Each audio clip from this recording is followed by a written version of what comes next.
हे दोस्तों, मैं चिराग एक और वीडियो के साथ। तो आज हम देख रहे हैं ब्रेक इवन एनालिसिस का पार्ट। पिछली वीडियो में हमने मार्जिनल कॉस्टिंग का पार्ट देखा था, जिसमें हमने ये देखा था कि क्लोजिंग स्टॉक का कैसे वैल्यूएशन होता है, जो कि एब्जॉर्प्शन कॉस्टिंग में भी आता है और मार्जिनल कॉस्टिंग में आता है। आपको पता है कि क्लोजिंग स्टॉक अगले साल क्या बन जाता है, ओपनिंग बन जाता है, तो उसका भी इफेक्ट होता है।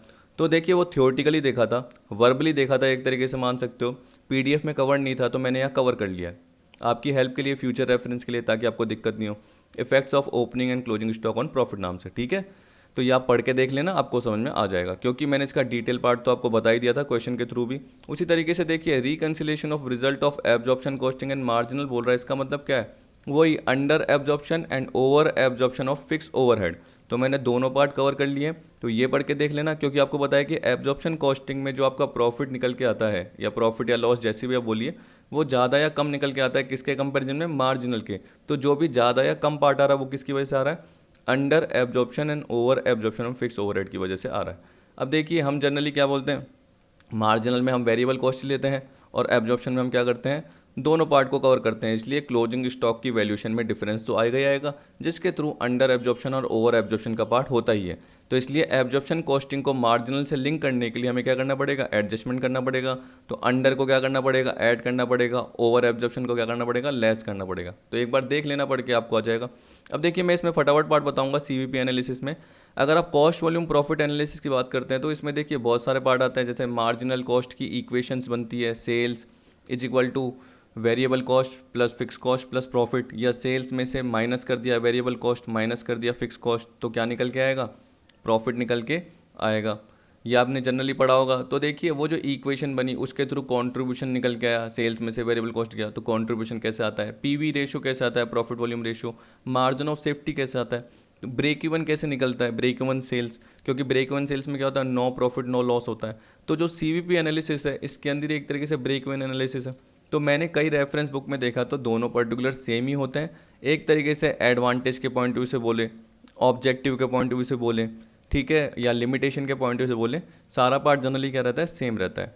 तो आप इसकी अजम्पशंस भी देखेंगे तो आपको सेम ही दिखेगी, क्योंकि ये इनसे रेलिवेंट ही पार्ट है। क्योंकि हम ब्रेक इवन का पार्ट देखते हैं तो उसमें भी contribution, PV ratio, margin of safety, इनसे रिलेटेड सारे पार्ट आ जाते हैं। तो इसलिए मैंने एक साथ कवर कर लिया। अब देखिए, सीवीपी एनालिसिस का मतलब क्या है? कॉस्ट वॉल्यूम प्रॉफिट एनालिसिस, ठीक है। तो इसमें कॉस्ट का पार्ट मतलब variable cost, fix cost. Volume का पार्ट मतलब क्या हो गया? वॉल्यूम ऑफ आउटपुट, कि आप कितनी सेल कर रहे हो, ठीक है, कितना आउटपुट बेच रहे हो, जिससे आपके प्रॉफिट पे क्या इंपैक्ट पड़ रहा है। तो सीधी सी बात है, इस एनालिसिस के थ्रू मैनेजमेंट प्रॉफिट प्लानिंग कर पाता है। अब मैं कुछ कुछ पॉइंट बताऊंगा, क्योंकि अगर मैं पूरे पॉइंट बताऊंगा तो बहुत टाइम लग जाएगा थियोरटिकल पार्ट में और आप बोर हो जाओगे, ठीक है। तो बस आप ये सोचिए कि मान के चलिए, अगर वेरिएबल कॉस्ट आपने कम कर दी तो आपका प्रॉफिट बढ़ जाएगा, ऐसे सोचिए। या आप सोचिए कि अगर आपने वॉल्यूम ऑफ आउटपुट बढ़ा दिया, तो आप तो क्या बोलोगे? सर, वेरिएबल कॉस्ट टोटल के हिसाब से तो बढ़ेगी बढ़ेगी, क्योंकि जिस हिसाब से आउटपुट बढ़ता है, हमने प्रोडक्शन बढ़ाया तो हमने आउटपुट ज़्यादा बेचा, क्योंकि डिमांड ज़्यादा थी। क्योंकि आपने क्या बोला सर, कि अभी सेल क्या कर रहे थे आप? जैसे 1 लाख यूनिट कर रहे थे, अब 1,50,000 कर रहे हैं। तो इसका मतलब क्या? प्रोडक्शन बढ़ेगा, तो वेरिएबल कॉस्ट टोटल में बढ़ेगी। पर यूनिट के हिसाब से क्या पता ना बढ़े, वेरिएबल कॉस्ट पर यूनिट क्या रहे? कॉन्स्टेंट। क्योंकि मार्जिनल कॉस्टिंग में हम क्या पढ़ते हैं? वेरिएबल कॉस्ट पर यूनिट क्या रहती है? कॉन्स्टेंट रहती है। रियल लाइफ में तो चाहे बढ़ जाए, लेकिन मार्जिनल कॉस्टिंग में हम अजम्पशन क्या लेते हैं? वेरिएबल कॉस्ट पर यूनिट क्या है? कांस्टेंट, ठीक है। तो जो वेरिएबल कॉस्ट बढ़ रही है वो किसके हिसाब से बढ़ रही है? आउटपुट के हिसाब से, कि जितना आउटपुट हो रहा है उस हिसाब से वेरिएबल कॉस्ट बढ़ रही है। वेरिएबल कॉस्ट पर यूनिट नहीं, वेरिएबल कॉस्ट बोल रहा हूँ, ठीक है ना। तो आपको पता है कि वो कांस्टेंट है। अब मैंने आपको बोल दिया कि जो फिक्स कॉस्ट है, फिक्स कॉस्ट तो फिक्स ही है। तो आपको बताया कि अगर आपका आउटपुट बढ़ा और फिक्स कॉस्ट को डिवाइड बाय आउटपुट करोगे, तो पहले आउटपुट कम था, अब आउटपुट क्या है? ज़्यादा है। तो आपकी जो फिक्स कॉस्ट पर यूनिट है, जो आपने इकोनॉमिक्स में पढ़ा हुआ है, क्या होगी? कम होगी। एवरेज फिक्स कॉस्ट जो आएगी वो क्या आएगी? कम होती जाएगी। तो इसका मतलब क्या है? तब भी आपका फ़ायदा हो सकता है। तो आउटपुट बढ़ाने से भी फ़ायदा हो सकता है। क्या पता आप प्रोडक्ट मिक्स की बात कर रहे हैं, जैसे आपके 3 प्रोडक्ट हैं, ए बी सी, तो आप किसको पहले प्रायोरिटी दोगे? या ए बी सी में कितना प्रपोर्शन किस में इन्वेस्ट करोगे, कि 30% इसको हम क्या कर रहे हैं? प्रोड्यूस कर रहे हैं या बेच रहे हैं, ठीक है, 40% इसको बेच रहे हैं और बाकी 30% सी को बेच रहे हैं, ऐसा भी हो सकता है। या 60% पूरा इसको बेच रहे हैं और बाकी 20% बी और सी को बेच रहे हैं। तो वो सारा पार्ट किस में आता है? कॉस्ट वॉल्यूम प्रॉफिट एनालिसिस में आता है। तो आप जब पहले पैराग्राफ में देखोगे तो नॉर्मल यही दे रखा है एक तरीके से। ये एनालिसिस क्या मेजर करेगा, कि कॉस्ट में क्या वेरिएशन हो रहा है या वॉल्यूम में क्या वेरिएशन हो रहा है, जिससे प्रॉफिट पे क्या इंपैक्ट पड़ रहा है। प्रॉफिट में बहुत सारे क्या होते हैं फैक्टर होते हैं, इंटरनल और एक्सटर्नल, जो कि सेल्स रेवेन्यू और कॉस्ट को इफेक्ट करते हैं। ठीक, इतना थ्योरेटिकल पार्ट में मुझे जाना नहीं है, इसलिए मैं ज़्यादा आपको बता भी नहीं रहा। सेकंड पैराग्राफ में ये बोल रहा है कि प्रॉफिट प्लानिंग के लिए काम आता है। फिर भी देखिए प्रॉफिट जो कंसर्न का है वो किस पे डिपेंड करता है, आउटपुट बढ़ाने पे, या बोल रहा है सेल बढ़ाने पे, या कॉस्ट को रिड्यूस करने पे। ये बोल रहा है if a concern produce to the maximum capacity and sale, contribution is also increase to the maximum level. तो अगर कंसर्न क्या करेगा, अपनी 70% कैपेसिटी पे काम कर रहा है, तो उस केस में उतना ही आउटपुट निकल रहा है जो वो सोच रहा है, मान के चलो 150, लेकिन वो 100% पे आया तो क्या पता ज़्यादा निकला, आउटपुट ज़्यादा ही निकलेगा, ज़्यादा निकलेगा तो सेल ज़्यादा होगी, सेल में से वेरिएबल कॉस्ट लेस करेगा तो क्या पता कॉन्ट्रीब्यूशन ज़्यादा निकलेगा ही निकलेगा। 90 से 90% केसेस में कॉन्ट्रीब्यूशन ज़्यादा ही निकलेगा, क्योंकि वेरिएबल कॉस्ट भी उसी कंपैरिजन में क्या होगी, चेंज होगी, क्योंकि हम मार्जिनल में क्या बोलते हैं, variable cost per unit constant है, तो उसमें कोई डिफरेंस नहीं आया, जिसके थ्रू क्या हुआ, आपका जो क्या बोल सकते हैं हम, वेरिएबल कॉस्ट का पार्ट है उसी प्रोपोर्शन में बढ़ा, तो आपका कंट्रीब्यूशन भी बढ़ेगा ही बढ़ेगा। ठीक है, अमाउंट के पॉइंट ऑफ व्यू से अगर आप पीवी रेशो के फॉर्म में बोलोगे, तो पीवी रेशो कब चेंज होता है, जब आपकी selling price per unit change होती है और जब आपकी variable cost per unit change होती है, क्योंकि पीवी रेशो का फॉर्मूला क्या होता है, कॉन्ट्रीब्यूशन अपॉन सेल। फिर देखिए कोई इकोनॉमिस्ट है जनरली, उसने क्या बोला, हाइजर ने, Heiser put it is the following word. अब देखिए उसके कुछ फॉलोइंग वर्ड दे रखे थे, उसने भी क्या बोल दिया, most significant single factor in planning of the average business is the relationship between the volume of business, it's cost and profit. ये तो बोल दिया, ठीक है। तो ये बोला thus cost volume and profit analysis is an attempt to measure the effect of changes in volume cost price. तो देखिए वो सेलिंग प्राइस, सेलिंग प्राइस को आप कम ज़्यादा कर रहे हो उसके हिसाब से, तो देखिए सेलिंग प्राइस ज़्यादा कर रहे हो, आपको पता है कि आपका आउटपुट इतना कम नहीं होगा, तो आप जानबूझ के अपनी सेलिंग प्राइस को 10 रुपीज़ की जगह 12 रुपीज़ कर रहे हो, क्योंकि आपको पता है कि आपकी मार्केट में पकड़ है, ब्रांडिंग है। तो उस केस में अगर आप उसकी प्राइस को 10 से 12 भी करते हो तो इतने कस्टमर लूज़ नहीं होंगे, थोड़े ही यानी 2 से 5% ही लूज़ होंगे, लेकिन आपका फ़ायदा क्या होगा, क्योंकि 2 रुपीज़ के हिसाब से आपको बेनिफिट आपका बढ़ जाएगा। ठीक है, ये भी हो सकता है। उसी तरीके से आपने क्या कर दिया, ज़्यादा से ज़्यादा मार्केट में रीच करने के लिए, लोगों तक पहुंचने के लिए अपनी सेलिंग प्राइस को 9 रुपीज़ कर दिया, तो आप अपने प्रोडक्ट को बल्क में बेच सकते हो। वही प्रोडक्ट मिक्स मैंने आपको बताया, ABC ऐसे बता दिया, आप अपने आउटपुट को बढ़ा रहे हो, आप अपनी कॉस्ट को कम ज़्यादा कर रहे हो, उस हिसाब से ज़्यादा तो नहीं करोगे। देखिए ज़्यादा तो क्या होगा, मार्केट की कंडीशन के हिसाब से अपने आप क्या होगा, लेबर की कॉस्ट बढ़ गई तो बढ़ेगी, उस हिसाब से आपको अपनी सेलिंग प्राइस भी बढ़ानी पड़ेगी, तब क्या पता आपका प्रॉफिट एक तरीके से बढ़े ना, लेकिन प्रॉफिट एक तरीके से आपका कंपेरेटिवली पहले की तरह मैनेज तो हो पाएगा, तो प्रॉफिट प्लानिंग तो कर ही रहे हो। तो ये बोल रहा है कि with the increase in volume unit cost of production decreases. तो ये बोल रहा है कि with the increase in volume unit cost of production decreases, ये कॉमा एक तरीके से मान लीजिए। तो बोल रहा है कि जैसे ही सेल आउटपुट बढ़ती है या प्रोडक्शन बढ़ता है, तो उस हिसाब से क्या होता है, जो कॉस्ट ऑफ प्रोडक्शन है वो डिक्रीज होती है, एंड वाइज वर्सा। क्यों, क्योंकि मैंने आपको बताया था फिक्स कॉस्ट कॉन्स्टेंट है। तो अगर मैं आपको कोई एक एग्जाम्पल लेके बताऊँ, जैसे 1 लाख रुपीज़ की फिक्स कॉस्ट है और आप कितनी यूनिट बेचते थे, 1 लाख आउटपुट बेचते थे, तो दिमाग लगाइए, जैसे ही डिवाइड करेंगे तो 1 rupees per unit fix cost आएगी। लेकिन देखिए अब जैसे ही अगर आपने 1,50,000 या 1,50,000 की जगह 2 लाख बोल दीजिए, ये सही रहेगा, बेचना चालू किया, तो आपको पता है कि वेरिएबल कॉस्ट क्या होगी, आउटपुट के कंपैरिजन में चेंज होगी। पर यूनिट नहीं बोल रहा, टोटल में जो वेरिएबल कॉस्ट है वो चेंज होगी, लेकिन फिक्स कॉस्ट तो फिक्स ही रहेगी, वो तो 1 लाख ही रहेगी, क्योंकि हमारी अजम्पशन ही है। तो उस केस में क्या होगा, आपका 0.50 यानी 50 पैसे, 50 पैसे पर यूनिट आपकी क्या हो जाएगी, फिक्स कॉस्ट हो जाएगी। जैसे ही वो कम हुई तो हम क्या बोलेंगे, हमारा जो प्रॉफिट पर यूनिट है वो भी क्या होगा, मोर होगा, बढ़ता जाएगा। तो यहाँ पे यही बोल रखा है, with the decrease in fix cost per unit profit will be more, यही बोल रखा है। अब ये बोला जो CVP एनालिसिस है is made with the objective of ascertaining the following. अब वही कि आपको अलग अलग लेवल ऑफ प्रोडक्शन पे क्या कॉस्ट लेनी है, ठीक है। डिज़ायरेबल वॉल्यूम ऑफ प्रोडक्शन मतलब क्या होगा, क्योंकि आपको पता है देखिए डिमांड होगी, उसके हिसाब से आप सेल कर पाओगे, उसी हिसाब से आप क्या कर पाओगे, प्रोडक्शन कर पाओगे। तो आपको क्या प्रोडक्शन रखना है, क्या आउटपुट रखना है। Profit at various level of production, अलग अलग एक्टिविटी वाले लेवल दे रखे हैं, 60%, 80%, 100%, उस पर क्या प्रॉफिट हो सकता है, क्योंकि एक तरीके से मेन कंसर्न क्या है, आपकी फिक्स कॉस्ट भी है, और वेरिएबल कॉस्ट तो चलो आउटपुट के साथ चेंज हो रही है, तो मेन कंसर्न क्या है, इससे रिलेटेड है। तो आपको पता है कि सेल्स में से वेरिएबल लेस करोगे तो कंट्रीब्यूशन का पार्ट आएगा, और अगर कंट्रीब्यूशन और फिक्स कॉस्ट आपका सेम होगा तो उस केस में हम क्या बोलेंगे, प्रॉफिट जीरो है, जिसे हम क्या बोलेंगे, ब्रेक इवन सेल। तो हम ब्रेक इवन सेल से अगर ज़्यादा सेल कर रहे हैं तो उस केस में हम क्या बोलेंगे, हमारा फ़ायदा ही हो सकता है, क्योंकि उस केस में हमारे प्रॉफिट अराइज होने के चांस है। ठीक है, जनरली आपको पता है कि ब्रेक इवन सेल से आगे जो भी पार्ट रहता है वो मार्जिन ऑफ सेफ्टी कहलाता है, क्योंकि actual sale minus break even sale ये बोलते हैं।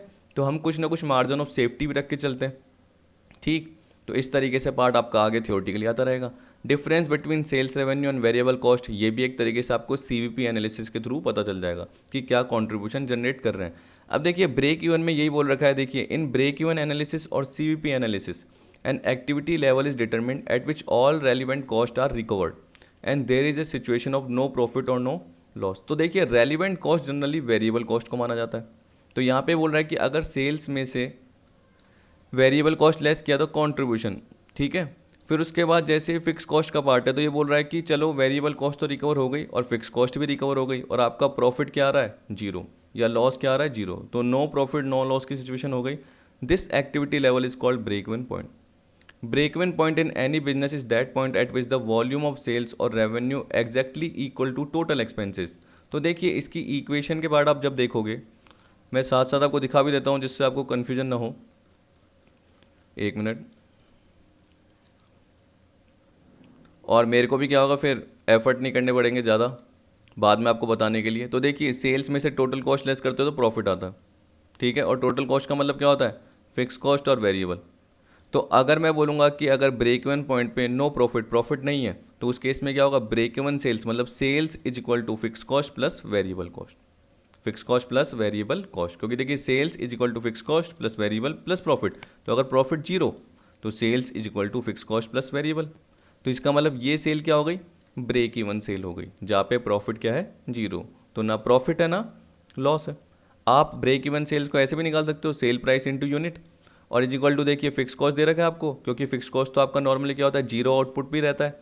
जबकि वेरिएबल कॉस्ट क्या होता है, जितना आप यूनिट प्रोड्यूस करोगे उसके हिसाब से चेंज होता है। इसलिए देखिए वेरिएबल कॉस्ट पर यूनिट जो कि कांस्टेंट रहता है into unit produce plus fix cost. तो आपका क्या आ गया, एक तरीके से ब्रेक इवन सेल का पार्ट आ गया।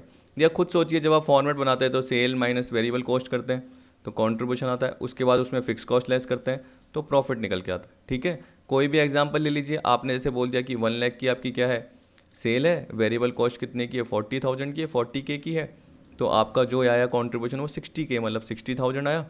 अब फिक्स कॉस्ट कितनी है 60K, तो प्रॉफिट क्या होगा, जीरो। तो अगर मैं 40 प्लस 60 करूँगा 1 लाख, तो 1 lakh is equal to 1 lakh, यानी sales is equal to fix cost plus variable. या दूसरा तरीका क्या है, contribution is equal to fix cost, contribution is equal to fix cost, ये भी मैंने नीचे लिख रखा है, और contribution is equal to fix cost. आगे समझ में। तो देखिए मैं बाद में वापस नहीं बताऊंगा क्योंकि पर्टिकुलर इसमें आपका कवर हो गया, जिससे आपको क्या होगा कि बार बार देखने की ज़रूरत नहीं पड़ेगी। अब एडवांटेज, लिमिटेशन और इसके जो क्या बोलते हैं फीचर्स का पार्ट है या ऑब्जेक्टिव का पार्ट है, फीचर्स नहीं, तो वो कवर करेंगे अगली वीडियो में, क्योंकि देखिए थियोरेटिकली पार्ट बहुत ज़्यादा हो जाएगा, बोर हो जाओगे। तो आज हम कवर करेंगे क्वेश्चंस के पार्ट, जैसे ही ये फटाफट कवर हो जाता है लास्ट पैराग्राफ। एक मिनट, थोड़ा सा इसको सही कर दूँ। अब ठीक है, देखिए ये पढ़ रहे थे हम, हाँ। तो यहाँ पे यही बोल रहा है, the break even point in any business is that point at which the volume of sales और revenue exactly equal to total expense और the point at which there is neither a profit not loss under varying level of activity, ठीक। इसका मतलब break even point ये बताता है manager को कि व्हाट लेवल ऑफ आउटपुट और activities required before the firm can make a profit. तो क्या एक्टिविटी चाहिए, क्या ब्रेक इवन सेल चाहिए, जिसके बाद ही अगर फर्म ज़्यादा सेल करेगी तब जाके ही वो प्रॉफिट कमा पाएगी। क्योंकि आप सोचिए मैं 1 लाख की सेल पे अभी आपको एग्जांपल बताया, तो मेरी वेरिएबल और फिक्स कॉस्ट रिकवर हो रही है। लेकिन अगर मेरी सेल 1,20,000 होती तो मेरा 40,000 वेरिएबल है मान के चलिए, या चलो थोड़ा सा ये भी चेंज होता, पर मेरी फिक्स कॉस्ट तो वही रहती। जब मेरी फिक्स कॉस्ट वही रहती तो उस केस में क्या होता, मेरे को प्रॉफिट कुछ ना कुछ तो होता, 10,000 12,000 जो भी होता प्रॉफिट तो होता ही होता। तो जैसे ही मेरी एक्चुअल सेल का पार्ट बढ़ा तो मुझे पता चल गया कि ब्रेक इवन सेल क्या है, वो एक्टिविटी है जहाँ पे मैं प्रॉफिट या लॉस नहीं कर रहा, तो उससे ऊपर मैं क्या करूँगा, प्रॉफिट तो कमाऊंगा। तो it reflects the relationship between cost, volume and profit. समझ गए, तभी हम ब्रेक इवन एनालिसिस को सीवीपी एनालिसिस भी बोल सकते हैं। In another words break even point is the level of sales और production at which total cost and total revenue business are equal. अब देखिए सारी लाइन में ये बोल रखा है। अब याद रखना कि मैंने पर्टिकुलर जानबूझ के और लाइनें कवर कर रखी है ताकि और आइडिया हो जाए, क्योंकि कभी कभी असर्शन रीजनिंग के आ जाते हैं। अब देखिए आपको पता है कि ब्रेक इवन पे सेल्स रेवेन्यू किसके इक्वल था, टोटल कॉस्ट के, यानी फिक्स कॉस्ट और वेरिएबल। तो इसका मतलब अगर ब्रेक इवन पॉइंट से नीचे आपका लेवल है, मतलब ब्रेक इवन सेल्स से जो आपकी एक्चुअल सेल्स हो रही है वो कम हो रही है, तो इसका मतलब फर्म क्या कर रही है, लॉस कर रही है। आप सोच लीजिए, चलो मैंने 1 लाख का एग्जाम्पल बोला, 1 लाख रुपीज़ की सेल थी, उसकी जगह 80,000 की सेल कर लीजिए, चलो वेरिएबल कॉस्ट भी आपकी 40 थी, वो भी उस हिसाब से क्या हुई, कम हो गई। लेकिन आप फिर भी देखोगे कि आपका जो फिक्स कॉस्ट था यहाँ पे देखिए कितना निकल गया, ये निकल गया आपका 48 की जो वेरिएबल कॉस्ट थी। आपने बोला कि सर सेल कम हुई तो वेरिएबल कॉस्ट भी क्या होगी, आउटपुट के हिसाब से चेंज हो रही है, तो इसको भी चेंज करो। चलो मैंने कम कर दी, ठीक है, जैसे वो चेंज हुई थी उसके हिसाब से मैंने चेंज कर दी कि वो 20% सेल कम हुई तो वेरिएबल कॉस्ट भी 40,000 का 20% कम कर दिया, तो ये 32 कर दिया। अब देखिए 48 आ रहा है, फिक्स कॉस्ट कितनी थी 60, तो अभी भी देखिए कि आपका 12,000 का क्या आ रहा है, लॉस आ रहा है। तो वो ब्रेक इवन जो सेल है, हमें पता है कि 1 लाख की सेल हमारी ब्रेक इवन की है, क्योंकि 1 लाख पे 40,000 की वेरिएबल कॉस्ट थी और 60,000 आपका कंट्रीब्यूशन आ रहा था। 60 में से जैसे फिक्स कॉस्ट 60 हटाई तो आपका जीरो आ रहा था। तो हमें ये पता चल गया कि जैसे ही आउटपुट कम करेंगे, ठीक है, तो उस केस में हमारा क्या होगा, लॉस के चांसेस होंगे। जैसे आउटपुट बढ़ाएंगे 1 लाख की जगह 120 तो प्रॉफिट होगा। तो ये बोल रहा है above the BEP excess of sales over variable cost, this excess is known as contribution is much more than fix cost of activity, जिससे क्या होगा, प्रॉफिट होगा। तो अगर यहाँ पे आप 120 करोगे तो 120 के हिसाब से चलो आपने वेरिएबल कॉस्ट भी बढ़ा दी कि 20% अगर हमने अपनी सेल बढ़ाई तो वेरिएबल कॉस्ट भी 40 का 20% देखिए कितना होता है, 8,000 यानी 48 कर दिया। 120 में से 48 लेस करे तो कितना आता है आपका, 72। 72 में 60,000 की अगर गई तो क्या आ गया, 12,000 का प्रॉफिट आ गया। तो इधर लॉस आ रहा है और इधर प्रॉफिट आ रहा है। तो ये यही तो बोल रहा है कि फिक्स कॉस्ट जो हो रही है आपकी वो भी रिकवर हो पा रही है और उसके बाद आप प्रॉफिट जनरेट कर रहे हो। तो इसलिए ब्रेक इवन एनालिसिस या कॉस्ट वॉल्यूम प्रॉफिट एनालिसिस से क्या होता है, आप जो भी वॉल्यूम यानी जो भी आउटपुट चेंज हो रहा है, जो भी प्राइस चेंज हो रही है, सेलिंग प्राइस बढ़ रही है, वेरिएबल कॉस्ट कम हो रही है या बढ़ रही है, उसका इफेक्ट प्रॉफिट पे देख सकते हो, ठीक है। जबकि फिक्स कॉस्ट को आपने क्या रखा है, कांस्टेंट रखा है, फिक्स कॉस्ट को आपने अनचेंजेबल रखा है। पर्टिकुलर पैराग्राफ में यही बोल रखा है। फिर आपको यहाँ पे बोल रखा है cost volume profit analysis helps management in finding out the relationship of cost and revenue to profit. देखिए अब मैंने ये इसलिए कवर किया था क्योंकि यहाँ कुछ लाइन थी इस चक्कर में, वरना ये वापस से पढ़ने की जरूरत नहीं है। Profit depend upon a large number of factor, the most important of which are the cost of manufacture and the volume of sales effected. अब इसमें क्या बोल रहा है, both these factor are interdependent, volume of sales depend upon the volume of production which in turn is related to cost. अब देखिए खुद सोचिए कि वॉल्यूम ऑफ सेल किस पे डिपेंड होती है, वॉल्यूम ऑफ प्रोडक्शन पे। तो आप सेल क्यों कर पा रहे हो, क्योंकि आपको पता है कि डिमांड है, तो आप उस हिसाब से सेल कर पाओगे। तो उसके लिए आपको क्या करना पड़ेगा, आउटपुट भी प्रोड्यूस करना पड़ेगा। अगर आउटपुट बढ़ेगा तो आपकी कॉस्ट भी क्या होगी, बढ़ेगी। Cost again is the resultant of operation of A number of varying factor. जैसे ही कॉस्ट होगी उसके हिसाब से क्या होगा, जो भी पर्टिकुलर मटेरियल, लेबर कॉस्ट, उसके बहुत सारे इंटरनल और एक्सटर्नल फैक्टर आपको क्या करेंगे, अफेक्ट करेंगे तो आपके प्रॉफिट का पार्ट भी क्या होगा, अफेक्ट होगा। ये पर्टिकुलर पार्ट बोल दिया।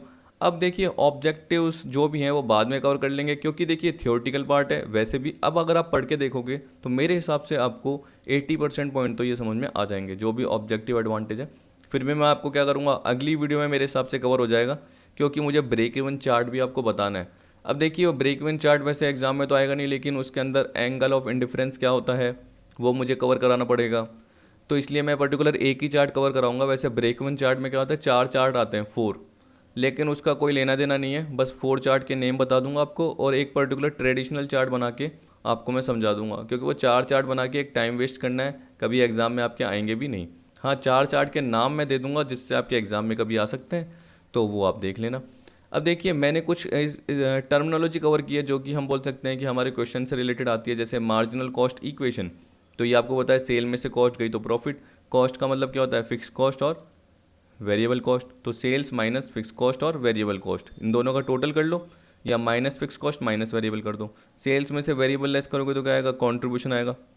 कॉन्ट्रीब्यूशन में अगर फिक्स कॉस्ट लेस करोगे तो प्रॉफिट आएगा। इसलिए देखिए इसने क्या कर दिया, एक इक्वेशन बना दी कि सेल्स में से वेरिएबल कॉस्ट लेस करोगे तो कॉन्ट्रीब्यूशन आएगा, और फिक्स कॉस्ट प्लस प्रॉफिट करोगे तो भी कॉन्ट्रीब्यूशन आएगा। अगर आपको कभी समझ में नहीं आ रहा तो फॉर्मेट के फॉर्म में बनाइए, आ जाएगा। सेल्स में से वेरिएबल गए तो कॉन्ट्रीब्यूशन, उसमें से फिक्स कॉस्ट गया तो क्या निकल गया, प्रॉफिट निकल गया।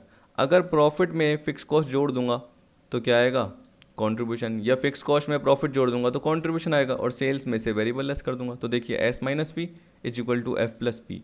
तो ये किसको डिनोट कर रहा है, एक तरीके से इक्वेशन कंट्रीब्यूशन की, contribution is equal to contribution. अब कंट्रीब्यूशन का मतलब क्या है, it is a difference between sales and marginal cost. Marginal मतलब क्या हो गया, वेरिएबल कॉस्ट हो गया, ठीक। ये देखिए जितना ज़्यादा होगा कंट्रीब्यूशन उतना ज़्यादा प्रॉफिट होगा, क्योंकि आप सोचिए कि फिक्स कॉस्ट तो कांस्टेंट ही है, तो सेल में से वेरिएबल कॉस्ट गई तो कंट्रीब्यूशन जितना ज़्यादा, तो कंट्रीब्यूशन किसके थ्रू हो रहा है, या तो वेरिएबल कॉस्ट का पार्ट कम हो रहा है, या आपकी सेलिंग प्राइस ज़्यादा हो रही है, या आप आउटपुट ज़्यादा बेच रहे हो। आउटपुट ज़्यादा बेचोगे तो देखिए आउटपुट इंटू सेलिंग प्राइस करोगे मल्टीप्लाई, तो सेल्स ज़्यादा आएगी रुपीज़ में। देखिए जब भी मैं सेलिंग प्राइस बोलता हूँ याद रखना, सेलिंग प्राइस पर यूनिट होती है, और जब भी मैं आपको सेल्स बोलूँ तो वो क्या है, टोटल सेल है। टोटल सेल का मतलब क्या है, जितना आउटपुट बेचा, मतलब output into selling price per unit, तो वो क्या कहलाएगी, आपकी सेल्स कहलाएगी। तो कन्फ्यूज मत होना, जब भी सेलिंग प्राइस बोलूँ वो पर यूनिट होती है, जब भी वेरिएबल कॉस्ट पर यूनिट बोलूँ तो इसका मतलब क्या, हर यूनिट के हिसाब से क्या कॉस्ट हो रही है, जो कि कांस्टेंट होती है, ठीक है। लेकिन अब क्या करोगे, क्वेश्चन में आएगा तो उसको आप चेंज करोगे करोगे, जिसके हिसाब से आप क्या देखोगे कि यार आपके कंट्रीब्यूशन पे क्या फ़र्क पड़ा, आपका प्रॉफिट वॉल्यूम रेशो क्या आया, मार्जिन ऑफ सेफ्टी क्या आई, वो आई। तो जनरली इसमें ये बोल रहा है कि एक इंपॉर्टेंट कॉन्सेप्ट है कंट्रीब्यूशन, जो कि प्रॉफिटेबिलिटी किसी भी प्रोडक्ट की फाइंड करने में हेल्प करता है, किसी भी पर्टिकुलर प्रोसेस की प्रॉफिटेबिलिटी, किसी भी डिपार्टमेंट की प्रॉफिटेबिलिटी, या किसी भी डिवीजन की प्रॉफिटेबिलिटी फाइंड करने में हेल्प करता है। Contribution is different from the profit which is the net margin remaining after reducing fix expense from the total contribution. ये बोल रहा है कि कंट्रीब्यूशन में अगर आप फिक्स कॉस्ट लेस करोगे तब जाके नेट मार्जिन आएगा, इसलिए कंट्रीब्यूशन और नेट मार्जिन में ये डिफरेंस है, क्योंकि कंट्रीब्यूशन में आप फिक्स कॉस्ट लेस नहीं करते, जो कंट्रीब्यूशन निकलता है उसमें से आप क्या करते हो, सेल्स में से वेरिएबल कॉस्ट लेस करते हो बस, ठीक है। और contribution is equal to fix cost plus profit भी हो सकता है, तो कंट्रीब्यूशन में फिक्स कॉस्ट लेस करोगे प्रॉफिट आ जाएगा। तो देखिए सिंपल सा एक ही पार्ट है, वही इक्वेशन, बस आपको ये याद रखनी है और कुछ भी याद नहीं रख रहा, बस ये याद रखिए, सेल्स में से वेरिएबल गया कंट्रीब्यूशन, उसमें से आपका फिक्स कॉस्ट गया तो प्रॉफिट निकल के आ गया, बस याद रखना है। अब पीवी रेशो को क्या होता है, प्रॉफिट वॉल्यूम। देखिए अब आपको पता है कि वॉल्यूम क्या है, एक तरीके से आपकी आउटपुट। तो देखिए जानबूझ के देखिए फॉर्मूला क्या हो गया, प्रॉफिट क्या है आपका, आपको पता है कि अगर आप फिक्स कॉस्ट को डिसीजन मेकिंग के पार्ट में नहीं लेते हो, ठीक है अभी, और एक तरीके से आप रेलिवेंट नहीं मान रहे हो, तो पीवी रेशो में आप क्या देखोगे, कंट्रीब्यूशन ऊपर देखोगे, तो कंट्रीब्यूशन अपॉन सेल, तो रटने की जरूरत नहीं है। कंट्रीब्यूशन का मतलब क्या है, sale minus variable cost upon sale into 100। अब देखिए मैंने बहुत सारे और फॉर्मूले भी लिखे हुए हैं। अब देखिए यहाँ पे मैंने पर यूनिट के हिसाब से भी लिख लिया, selling price per unit minus variable cost, तो S P minus V C upon S P into 100, तो पर यूनिट के हिसाब से भी आपका आ जाएगा। इसी तरीके से एक ये भी है, ये याद रख लेना जरूर, 1 minus variable cost upon sale, क्योंकि आप दिमाग लगाइए, अगर आपकी सेल मैं बोलता हूँ कि 1 लाख की है, और मैं बोलता हूँ कि वेरिएबल कॉस्ट कितना है, 40,000 है, जो हमने पहले एग्जांपल लिया, तो सेल आपकी 100% है, तो वेरिएबल कॉस्ट कितना है, 40% है, तो आपका जो कंट्रीब्यूशन होगा वो कितना होगा, सेल का 60%, कितना होगा, 60% होगा, ठीक है। अगर मैं आपको बोलूँ कि कंट्रीब्यूशन सेल का 60% है, तो कंट्रीब्यूशन सेल का 60%, तो सेल 1 लाख और कंट्रीब्यूशन 60,000, तो पीवी रेशो क्या डिनोट करता है कि वो सेल का जो कंट्रीब्यूशन है वो कितना है। तो यहाँ पे आप देख सकते हैं कि अगर 1 में से अगर आप वेरिएबल कॉस्ट अपॉन सेल मतलब 40% हटाएंगे, 40,000 अपॉन 1 लाख मतलब 40% हटाएंगे, तो क्या निकल के आएगा, 60% निकल के आएगा। यहाँ पे इंटू 100 कर देना ब्रैकेट में लगाने के बाद, तो आपका परसेंटेज में आ जाएगा। वैसे ही देखिए ऊपर एक और में क्या दे रखा है, यानी यहाँ पे फिक्स कॉस्ट प्लस प्रॉफिट, जैसे मैंने आपको एस माइनस वी बताया वैसे ही एफ प्लस पी, ये बात है। अब देखिए अगर आपके 2 पीरियड दे रखे हैं, जैसे आपको 3-3 महीने के 2 क्वार्टर दे रखे हैं, 6-6 महीने के हाफ ईयरली दे रखे हैं, या 1-1 साल का पीरियड दे रखा है, और बोल रहा है कि उसके हिसाब से पीवी रेशो निकालो, तो फॉर्मूला क्या होता है, चेंज इन प्रॉफिट। सबसे पहले प्रॉफिट ही कंसीडर करना, फिर अगर प्रॉफिट का पार्ट नहीं है तो फिर कंट्रीब्यूशन लेना, सबसे पहले यही लेना आपको, ठीक है। तो change in profit upon change in sale into 100, तब भी जाके आपका पीवी रेशो निकल के आ जाएगा, ठीक है। When profit and sales of top 2 periods are given, तो पीवी रेशो ऐसे निकल के आता है। अब देखिए आप ऐसे दिमाग लगाइए, मैंने आपको बोला कि जितना आपका पीवी रेशो हायर होगा उतनी आपकी सेल क्या होगी, हायर होगी, क्योंकि आप सोचिए कि अभी जो 40% या 60% आप बोल रहे थे, तो वो जनरली क्या बता रहा था कि सेल जो भी होगी, जैसे सेल 1 लाख होगी तो 1 लाख का कितना 60% आ रहा था आपका कंट्रीब्यूशन, 60,000। जो अभी मैंने वैल्यू वाले अमाउंट दिए थे, 1 लाख में से 40 गया, वेरिएबल कॉस्ट तो 60,000 निकला था, तो आपको पता है कि मैंने 60% कैलकुलेट किया था। अगर मैं 70% बोल दूँ, ठीक है, और मैं कोई भी पर्टिकुलर चाहे आउटपुट बढ़ाऊँ नहीं, मैं बोलता हूँ कि अगर पीवी रेशो 70% होता है तो 1 लाख का 70% कीजिए, तो 70,000, तो आपका कंट्रीब्यूशन क्या है, 70,000 निकलेगा। वैसे ही मैं अगर बोलूँगा कि 1 लाख का 80% तो 80,000 निकलेगा। अगर मैं बोलूँगा कि 60% से कम हो गया, तो उस केस में क्या होगा, अगर पीवी रेशो लोअर है तो कंट्रीब्यूशन भी आपका क्या होगा, कम होगा तो प्रॉफिट भी क्या होगा आपका कम होगा। तो जितना ज़्यादा पीवी रेशो होगा उतना प्रॉफिट होगा, जितना कम पीवी रेशो होगा उतना प्रॉफिट कम होगा। अब पीवी रेशो किससे इंप्रूव कर सकते हो, तो आप खुद दिमाग लगाइए, क्योंकि नॉर्मल पार्ट आपको पता रहना चाहिए कि सेल्स में से वेरिएबल कॉस्ट जितना ज़्यादा कंट्रीब्यूशन होगा तो या तो आपकी सेल्स बढ़नी चाहिए। अब देखो सेल्स दो तरीके से बढ़ सकती है। कैसे, या तो आप अपनी सेलिंग प्राइस को बढ़ा दो, पर यह कि आउटपुट कम नहीं होना चाहिए, फिर सेलिंग प्राइस बढ़ा दो। या दूसरा क्या है कि आप अपना सेल्स वॉल्यूम बढ़ा दो, मतलब आउटपुट बढ़ा दो। जैसे आप अपना आउटपुट बढ़ाओगे तो सेलिंग प्राइस पर यूनिट तो वही है, तो जैसे ही आप क्या करोगे सेलिंग प्राइस पर यूनिट को मल्टीप्लाई करोगे आउटपुट से, तो आपका क्या निकल के आएगा, सेल्स रुपीज़ में निकल के आएगी। और सेल्स रुपीज़ में निकल के आई तो इसका मतलब आपकी सेल ज़्यादा, वेरिएबल कॉस्ट क्या है इतनी ज़्यादा नहीं बढ़ी, नॉर्मल बढ़ी होगी, तो आपका कंट्रीब्यूशन ज़्यादा निकलेगा ही निकलेगा। कंट्रीब्यूशन ज़्यादा निकलेगा, फिक्स कॉस्ट कांस्टेंट है, तो प्रॉफिट आपका ज़्यादा आएगा ही आएगा। तो आप अपनी सेलिंग प्राइस पर यूनिट बढ़ा दीजिए। दूसरा तरीका ये है कि देखिए जैसे मैंने आपको बोला कि आउटपुट बढ़ा दीजिए। एक तरीका क्या है, आप अपनी वेरिएबल कॉस्ट जो भी है या डायरेक्ट जो भी कॉस्ट है उसको कम कर दीजिए। मटेरियल आप ऐसी क्वालिटी का खरीद लीजिए कि जो पहले आप क्या करते थे कॉस्टली खरीदते थे, लेकिन आपको बाद में पता चला कि मार्केट में और भी मटेरियल अवेलेबल है जो लो कॉस्ट के भी हैं और अच्छी क्वालिटी के, तो आपने वो ले लिए। लेबर और भी अवेलेबल है, हमने स्किल्ड लेबर ले रखे हैं, लेकिन हम पर्टिकुलर उनको ज़्यादा क्या कर रहे हैं, सैलरी प्रोवाइड कर रहे हैं, तो हम ऐसे लेबर लें दूसरी दुकान से, या दूसरे हम बोल सकते हैं दुकान बोल रहा हूँ, दूसरे बिजनेस से या दूसरे शॉप से, ताकि हमें वो पर्सन मिल जाए जो कि स्किल्ड पहले से ही था और वो कम सैलरी पे अपॉइंट हो जाए, कम वेजेस पे अपॉइंट हो जाए। तो उस केस में क्या होगा, आपकी वेरिएबल कॉस्ट कमी होगी। Reducing direct and variable cost by effectively utilising man machines and material. क्या पता हम मैनुअल लेबर का बहुत ज़्यादा यूज़ कर रहे थे तो अब मशीन का यूज़ करने लग जाए, तो हम बोल सकते हैं कि फिक्स कॉस्ट तो बढ़ेगी लेकिन वेरिएबल कॉस्ट क्या हो जाएगी, कम हो जाएगी। फिक्स कॉस्ट तो क्या होगी, देखिए ओवर द पीरियड आपकी एक तरीके से बढ़ जाएगी, लेकिन जनरली हम क्या बोलेंगे, जो वेरिएबल कॉस्ट है वो कम हो जाएगी, तो आपका कंट्रीब्यूशन बढ़ेगा। वैसे देखिए हमें पता है कि नॉन प्रॉफिटेबल प्रोडक्ट है हमारा कोई भी, उसको हम बंद कर देंगे और उसकी जगह हम प्रॉफिटेबल प्रोडक्ट की तरफ चले जाएंगे। ये हो गया। देखिए पहले क्या होती थी, मान के चलो जूट की बोरियां आती थी, जूट की बोरियां आप देखते हो कि जिसमें देखो आपको क्या होता है, राइस मिलता है या गेहूं मिलता है, वीट मिलता है, तो वो जनरली क्या होता है बोरों में मिलता है, अभी भी चलते हैं जूट के, लेकिन अब वो रिप्लेस किसकी जगह हो गया, प्लास्टिक। तो आप देखते हो प्लास्टिक के बहुत ज़्यादा चलते हैं। तो अगर ये वाले बिजनेसमैन देखोगे तो ये जनरली क्या कर रहे हैं, एक तरीके से लो मिडिल क्लास के पर्सन है, ये मान के चलिए, ये इतने ज़्यादा अर्न नहीं कर पा रहे हैं, या जो भी पर्टिकुलर बड़े बड़े इंडस्ट्री थी जो ये चलाती थी अब इन्होंने बंद करके या रिप्लेस करके इसकी तरफ आ गए। क्यों आ गए, क्योंकि इन्हें नॉन प्रॉफिटेबल लगने लग गया मॉडर्न डेवलपमेंट के अकॉर्डिंग। अब लोग ज़्यादातर प्लास्टिक का यूज़ करते हैं। तो आप देखोगे जो आप क्या करते हो, वीट राइस कुछ भी मंगाते हो तो जनरली आजकल कौन से आते हैं, प्लास्टिक के कट्टे आपके आते हैं। तो इसका मतलब क्या हो गया, आपने अपने प्रोडक्शन को प्रॉफिटेबल प्रोडक्ट की तरफ शिफ्ट कर दिया, जिससे क्या होगा, आपका पीवी रेशो ज़्यादा आएगा, यानी कंट्रीब्यूशन अपॉन सेल ज़्यादा आएगा। समझ गए।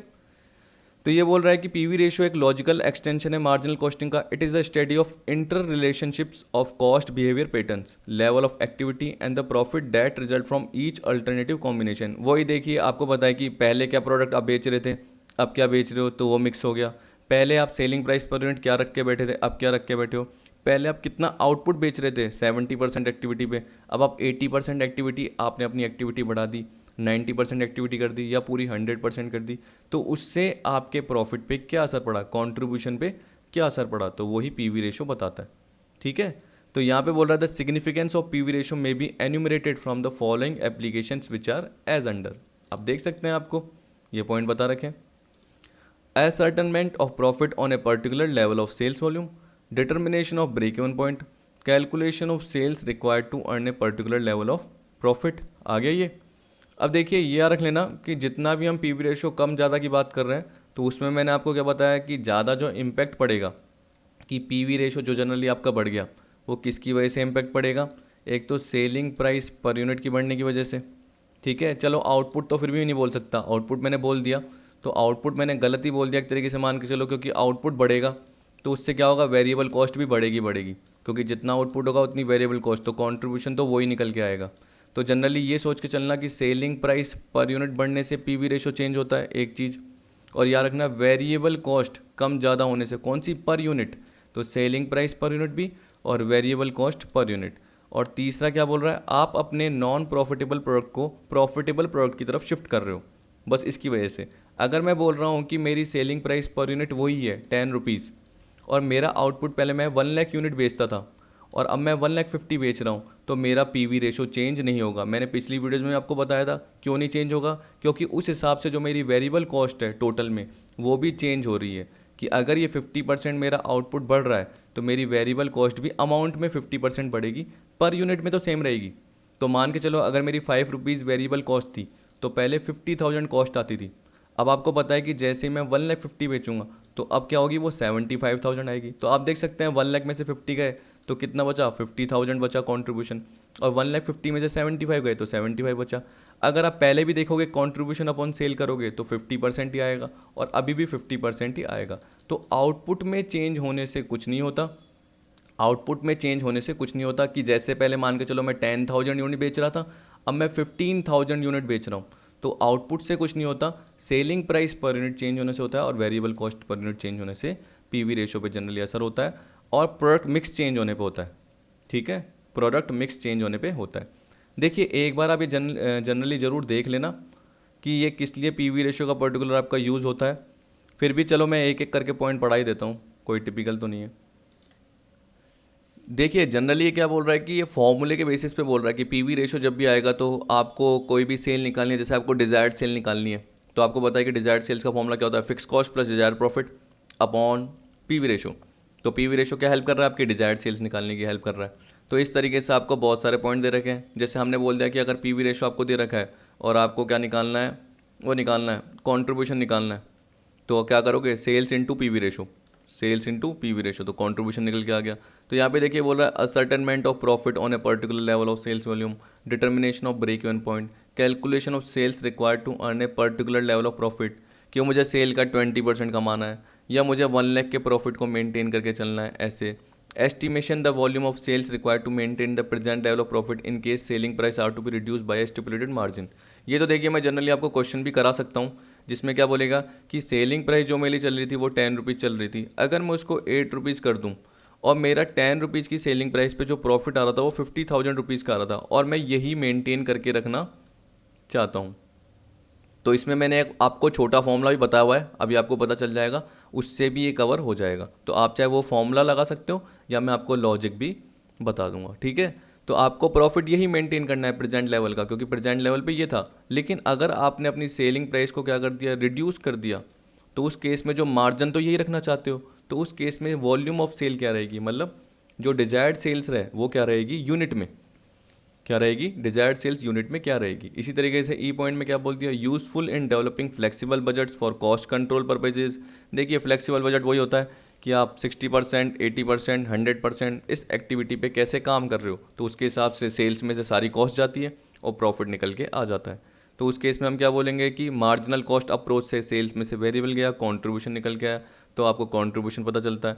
फिक्स कॉस्ट क्या होती है, अलग अलग एक्टिविटी वाले लेवल पे सेम रहती है, तो आपका प्रॉफिट का लेवल आपको पता चल जाता है। Identification of minimum volume of activity that enterprise must achieve to avoid incurring losses. तो देखिए minimum volume of activity that enterprise must achieve to avoid incurring losses, इसका मतलब क्या है, अगर मैं ब्रेक इवन सेल की बात कर रहा हूँ तो इससे कम पॉइंट आ रहा है तो मुझे पता चल रहा है कि लॉसेस होंगे। तो ब्रेक इवन सेल्स का पॉइंट मैं किसके थ्रू पता कर सकता हूँ, पीवी रेशो के थ्रू भी पता कर सकता हूँ, क्योंकि मैंने आपको क्या बोला, ब्रेक इवन सेल्स का फॉर्मूला क्या होता है, फिक्स कॉस्ट रुपीज़ के हिसाब से बता रहा हूँ अपॉन पीवी रेशो। ठीक है, तो अगर मैं पीवी रेशो को यहाँ पुट कर देता हूँ, ब्रेक इवन सेल्स नीचे कर देता हूँ, तो मेरा एक तरीके से fix cost upon break even sale का पार्ट आ जाएगा और पीवी रेशो निकल के आ जाएगा। Provision of data on relevant cost for decision relating to pricing, keeping और ड्रॉपिंग प्रोडक्ट लाइन्स, की प्रोडक्ट लाइन को रखना है या उसको ड्रॉप करना है। वही आपको मैंने बोला कि ए बी सी 3 प्रोडक्ट थे, सी को हटाना है या नहीं हटाना है, या उसकी जगह हमें डी को लेके आना है, ये भी। एक्सेप्टिंग और रिजेक्टिंग पर्टिकुलर ऑर्डर, हम नॉर्मल प्रोडक्ट बेचते थे लेकिन लोअर प्राइस पे एक ऑर्डर आ गया, अब लोअर प्राइस पे एक्सेप्ट करना है कि हमारी कॉस्ट रिकवर हो पा रही है या नहीं हो पा रही। मेक और बाय डिसीजन जो बताया था, देखिए मेक और बाय डिसीजन से रिलेटेड आपको क्या देखना है, हमेशा वेरिएबल कॉस्ट का पार्ट का देखना है। तो एक थियोरेटिकल क्वेश्चन दूंगा, उसको कवर करके देखना, आपको समझ में आ जाएगा। यानी अगर आप कोई चीज़ खरीद के लेके आते हो तो आपको पता है कि वो कितने की पड़ रही है, उसकी जो वेरिएबल कॉस्ट वो 5 रुपीज़ की पड़ रही है, कोई भी पर्टिकुलर यूनिट ₹5 पर यूनिट की पड़ रही है। लेकिन जब आपने बनाने की कोशिश करी तो उसमें material, labour, direct labour, expenses, मतलब वेरिएबल कॉस्ट का जो भी पार्ट है वो 4 रुपीज़ लगा। तो आप क्या करोगे, उसको बनाओगे ना कि खरीदोगे, तो आप उसको मेक करोगे। ठीक, सेल्स मिक्स प्लानिंग के पार्ट आ रहा है। सेल्स मिक्स प्लानिंग मैंने आपको बताया जनरली। फिर अल्टरिंग प्लांट लेआउट, ये बोल दिया कि आप पहले क्या कर रहे थे, 60% कैपेसिटी पे काम कर रहे थे, अगर आप 100 पे करोगे या 2 प्लांट हैं, 2 प्लांट को मर्ज कर दोगे और 100% कैपेसिटी पे करोगे तो क्या सेल निकलेगी। फिर उसी के थ्रू आप बोलोगे कि अगर दोनों प्लांट को मिला के हम 75% लेवल पे काम करते हैं तो क्या होगा। तो आप क्या कर रहे हो, प्लांट के लेआउट को अल्टर कर रहे हो। Channels of distribution specification, promotional activities, ये नॉर्मल पार्ट है जो कि इसमें पीवी रेशो से रिलेटेड बोल रखा है कि पीवी रेशो कैलकुलेट होता है। फिर आपको बोल दिया guiding in fixation of selling price where the volume has a close relationship with the price level. तो यहाँ पे बोल रहा है कि सेलिंग प्राइस को फिक्स करने के लिए गाइड के फॉर्म में पीवी रेशो काम आता है, क्योंकि आपको पता है कि सेलिंग प्राइस का जो रिलेशनशिप है वो सेल्स आउटपुट से अगर क्लोज रिलेशनशिप है, जितना आप बेचते हो आउटपुट, क्योंकि देखिए अगर आपको पता है कि कंपटीशन वाला मार्केट है तो वहाँ पे आप अपनी सेलिंग प्राइस को रिड्यूस नहीं कर सकते, क्योंकि सामने वाला भी सेलिंग प्राइस को रिड्यूस कर देगा। तो उस केस में आपको पता है कि अगर आप रिड्यूस करते हो तो वो भी रिड्यूस कर देगा। तो आप सोच रहे थे कि आपका आउटपुट बढ़ेगा तो नहीं बढ़ेगा। तो ये पीवी रेशियो एक तरीके से आपको गाइड करता है। इसी तरीके से evolution of the impact of cost factor on profit, क्योंकि आप उसमें वेरिएबल कॉस्ट का पार्ट ले रहे हो तो आपको पता है कि सेल्स में से वेरिएबल लेस कर रहे हो तो कॉन्ट्रीब्यूशन। तो आपको ये भी पता चल गया कि वेरिएबल कॉस्ट बढ़ी हुई दिख रही है या कम दिख रही है, क्योंकि अगर आपका पीवी रेशियो कम दिखेगा तो आप ये बोल सकते हो या तो सेल कम हुई, या ये बोल सकते हो कि आपकी वेरिएबल कॉस्ट क्या हो चुकी है, बढ़ गई है। ऐसे बोल सकते हो, तभी आपका कंट्रीब्यूशन कम आ रहा है। अब देखिए margin of safety, margin of safety का मतलब क्या होता है, actual sales minus break even sales. क्योंकि मैंने आपको क्या बताया कि ब्रेक इवन सेल से जितना आगे आप पॉइंट कर रहे हो, कहने का मतलब जितना एक्चुअल में सेल कर रहे हो, तो actual sales minus break even sales. तो वो क्या डिनोट कर रहा है, क्योंकि देखिए मैंने आपको ये बताया कि अगर आपकी सेल्स दे रखी है, ठीक है, जैसे 2 लाख की, वेरिएबल कॉस्ट दे रखी है कितने की, 1 लाख की मान के चलिए, तो ये 1 लाख आया आपका कंट्रीब्यूशन। अब अगर मैं बोलता हूँ कि फिक्स कॉस्ट आपकी 1 लाख आ रही है तो ये ब्रेक इवन है, नो प्रॉफिट नो लॉस, तो ये सेल जो है वो ब्रेक इवन सेल्स है।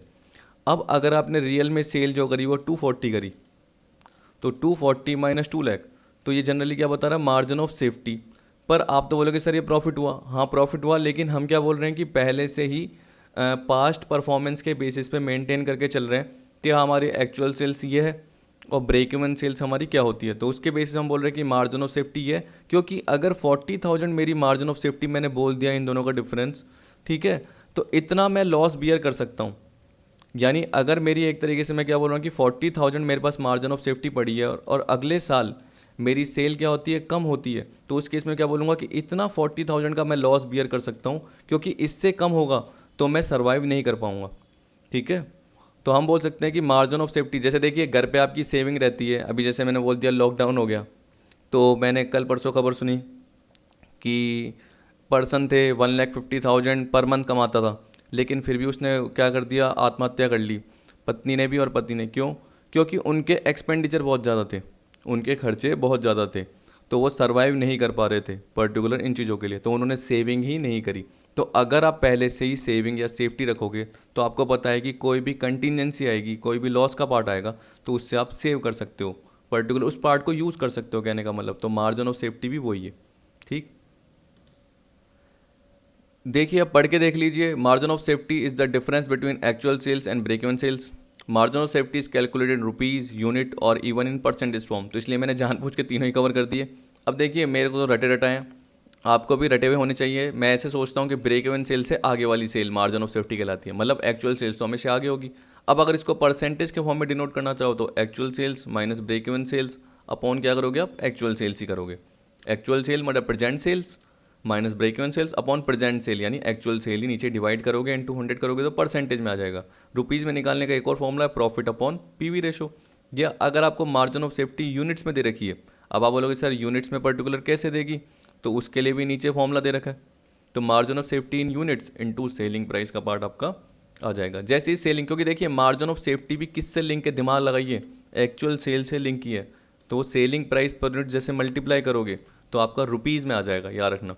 तो कभी भी भूल जाओ तो ध्यान रखना, अगर यूनिट और सेलिंग प्राइस दे रखी है तो आपका रुपीज़ वाले पार्ट में आ जाएगा, क्योंकि आपका बाद में ये काम भी आ सकता है, किसी न किसी पर्टिकुलर पॉइंट पे काम आ सकता है। इसलिए margin of safety indicates the value और volume of sales which directly contribute of profit as fix cost have already been recovered at break even point. मैंने बोला भी, आपने मेरे से कॉन्सेप्ट समझा तो आपको ध्यान आ गया कि 2 लाख पे जो था, 2 लाख की सेल पे जो आपका प्रॉफिट था वो जीरो था, आपको ध्यान हो। तो मैंने आपको क्या बोला कि अगर मेरी सेल 240 होती है तो फिर जाके मेरा जो है ना फिक्स कॉस्ट वेरिएबल कॉस्ट वो रिकवर हो गई, क्योंकि 1 लाख की वेरिएबल कॉस्ट थी मान के चलिए। आपने बोला कि सर 20% तो मेरी क्या हो गई, जैसे आपने 2 लाख की जगह 240 सेल बोली तो वो 20% बढ़ी तो मेरी वेरिएबल कॉस्ट भी तो बढ़ेगी। तो चलो यहाँ पे 120 कर दो तुम्हारी खुशी में, ठीक है। तो ये 120 आ गया, लेकिन फिक्स कॉस्ट तो 1 लाख ही रखूँ, वो तो कांस्टेंट ही रखूँ। तो आप देख सकते हैं कि 20,000 आ गया। तो वो 20,000 जो आपका प्रॉफिट आया, तो यहाँ पे यही बोल रहा है कि जो डायरेक्टली क्या करेगा, प्रॉफिट पे कंट्रीब्यूट करेगा। तो मैंने मार्जिन ऑफ सेफ्टी पहले से डिसाइड कर दी, as fix cost have already been recovered at break even point. तो फिक्स कॉस्ट तो रिकवर हो गई थी इस ब्रेक इवन पे, क्योंकि 1 लाख की वेरिएबल कॉस्ट थी और 1 लाख की फिक्स कॉस्ट थी। तो 2 लाख पूरे चले गए, तो जीरो का प्रॉफिट या लॉस था, वो ब्रेक इवन था।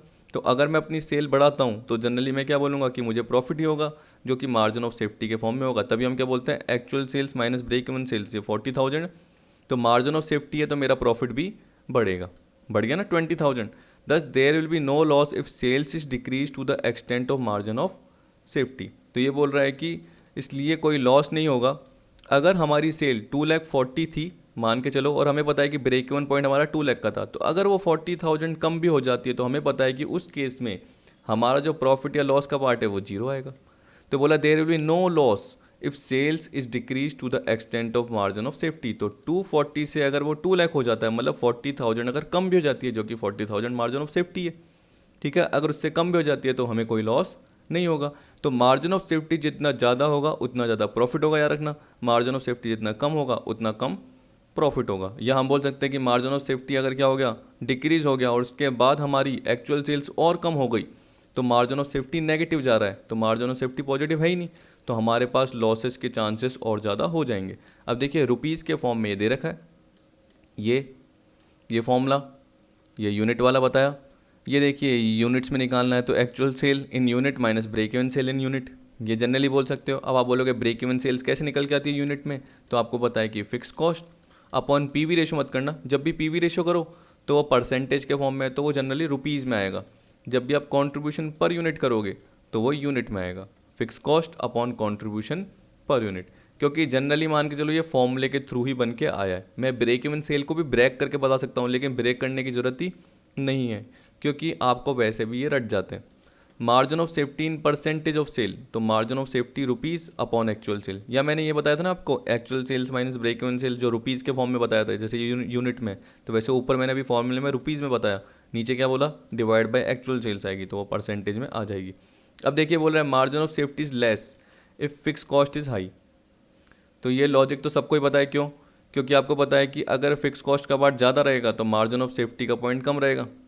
देखिए लॉजिक क्यों है, क्योंकि आप ये सोच के चलिए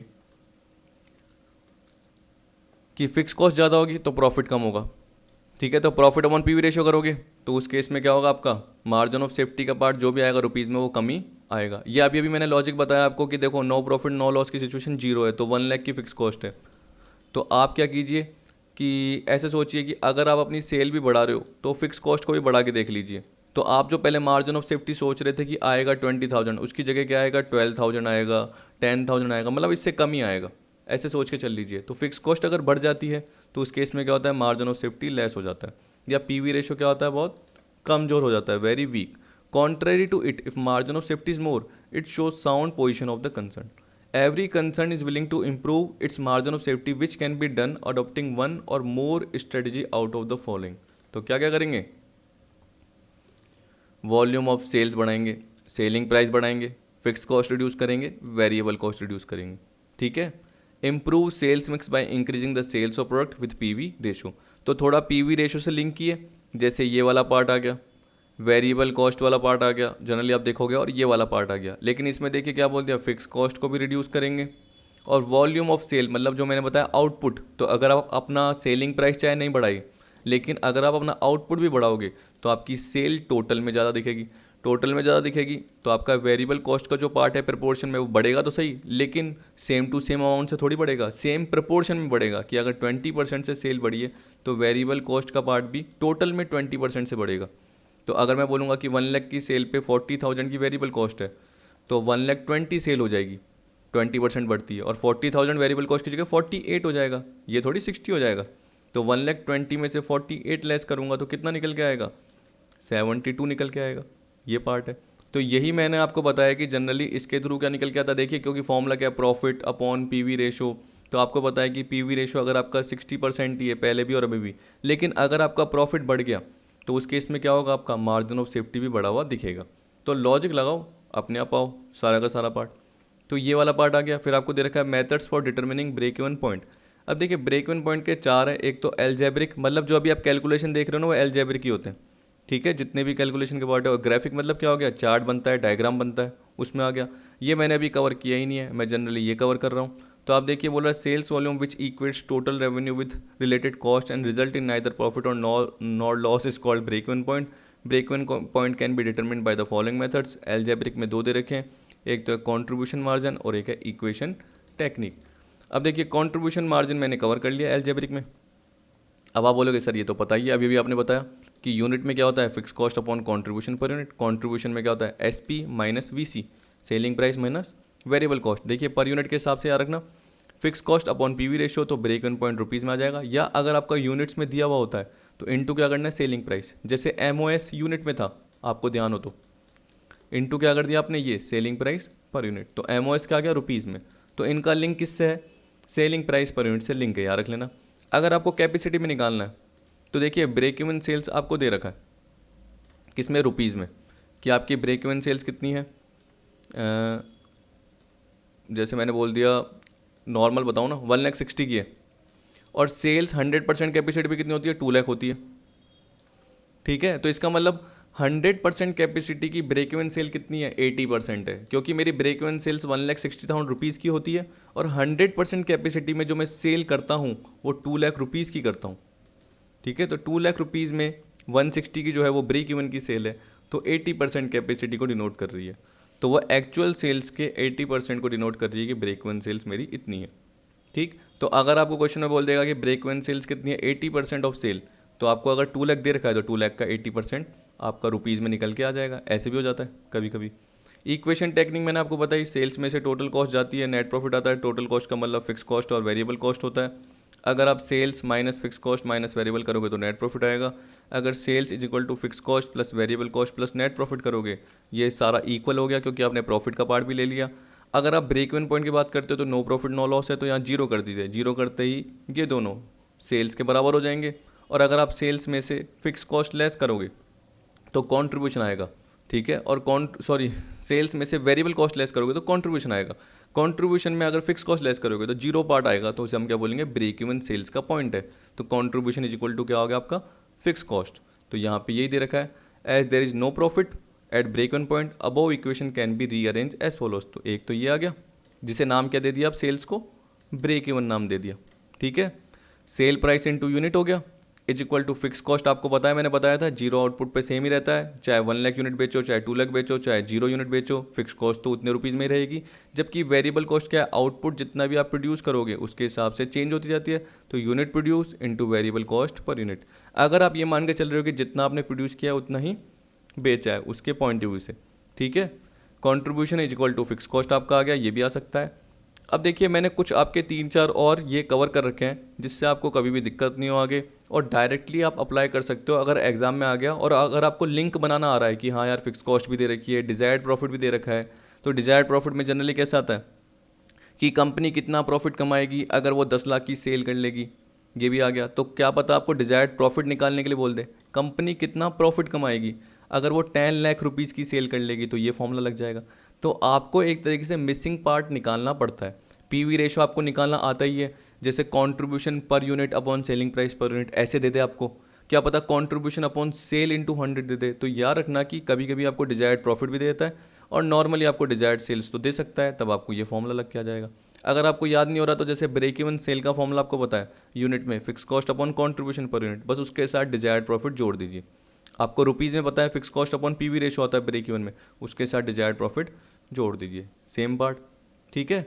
कभी कभी आपको ये भी बोल देता है कि परसेंटेज के फॉर्म में, तो वो मैं जनरली आपको बता दूंगा, वैसे मैंने कवर नहीं किया लेकिन वर्बली आपको बता दूंगा। क्वेश्चन में ऐसे बोलता है ना कि हमारा जो प्रॉफिट होना चाहिए वो क्या होना चाहिए, 20% सेल का होना चाहिए, 30% सेल का होना चाहिए। तो वो कैसे कैलकुलेट करोगे, वो भी आपको आना चाहिए। Calculation of volume of sales required to meet proposed expenditure. देखिए अब आपको एक तरीके से क्या निकालना है, एडिशनल सेल निकालनी है।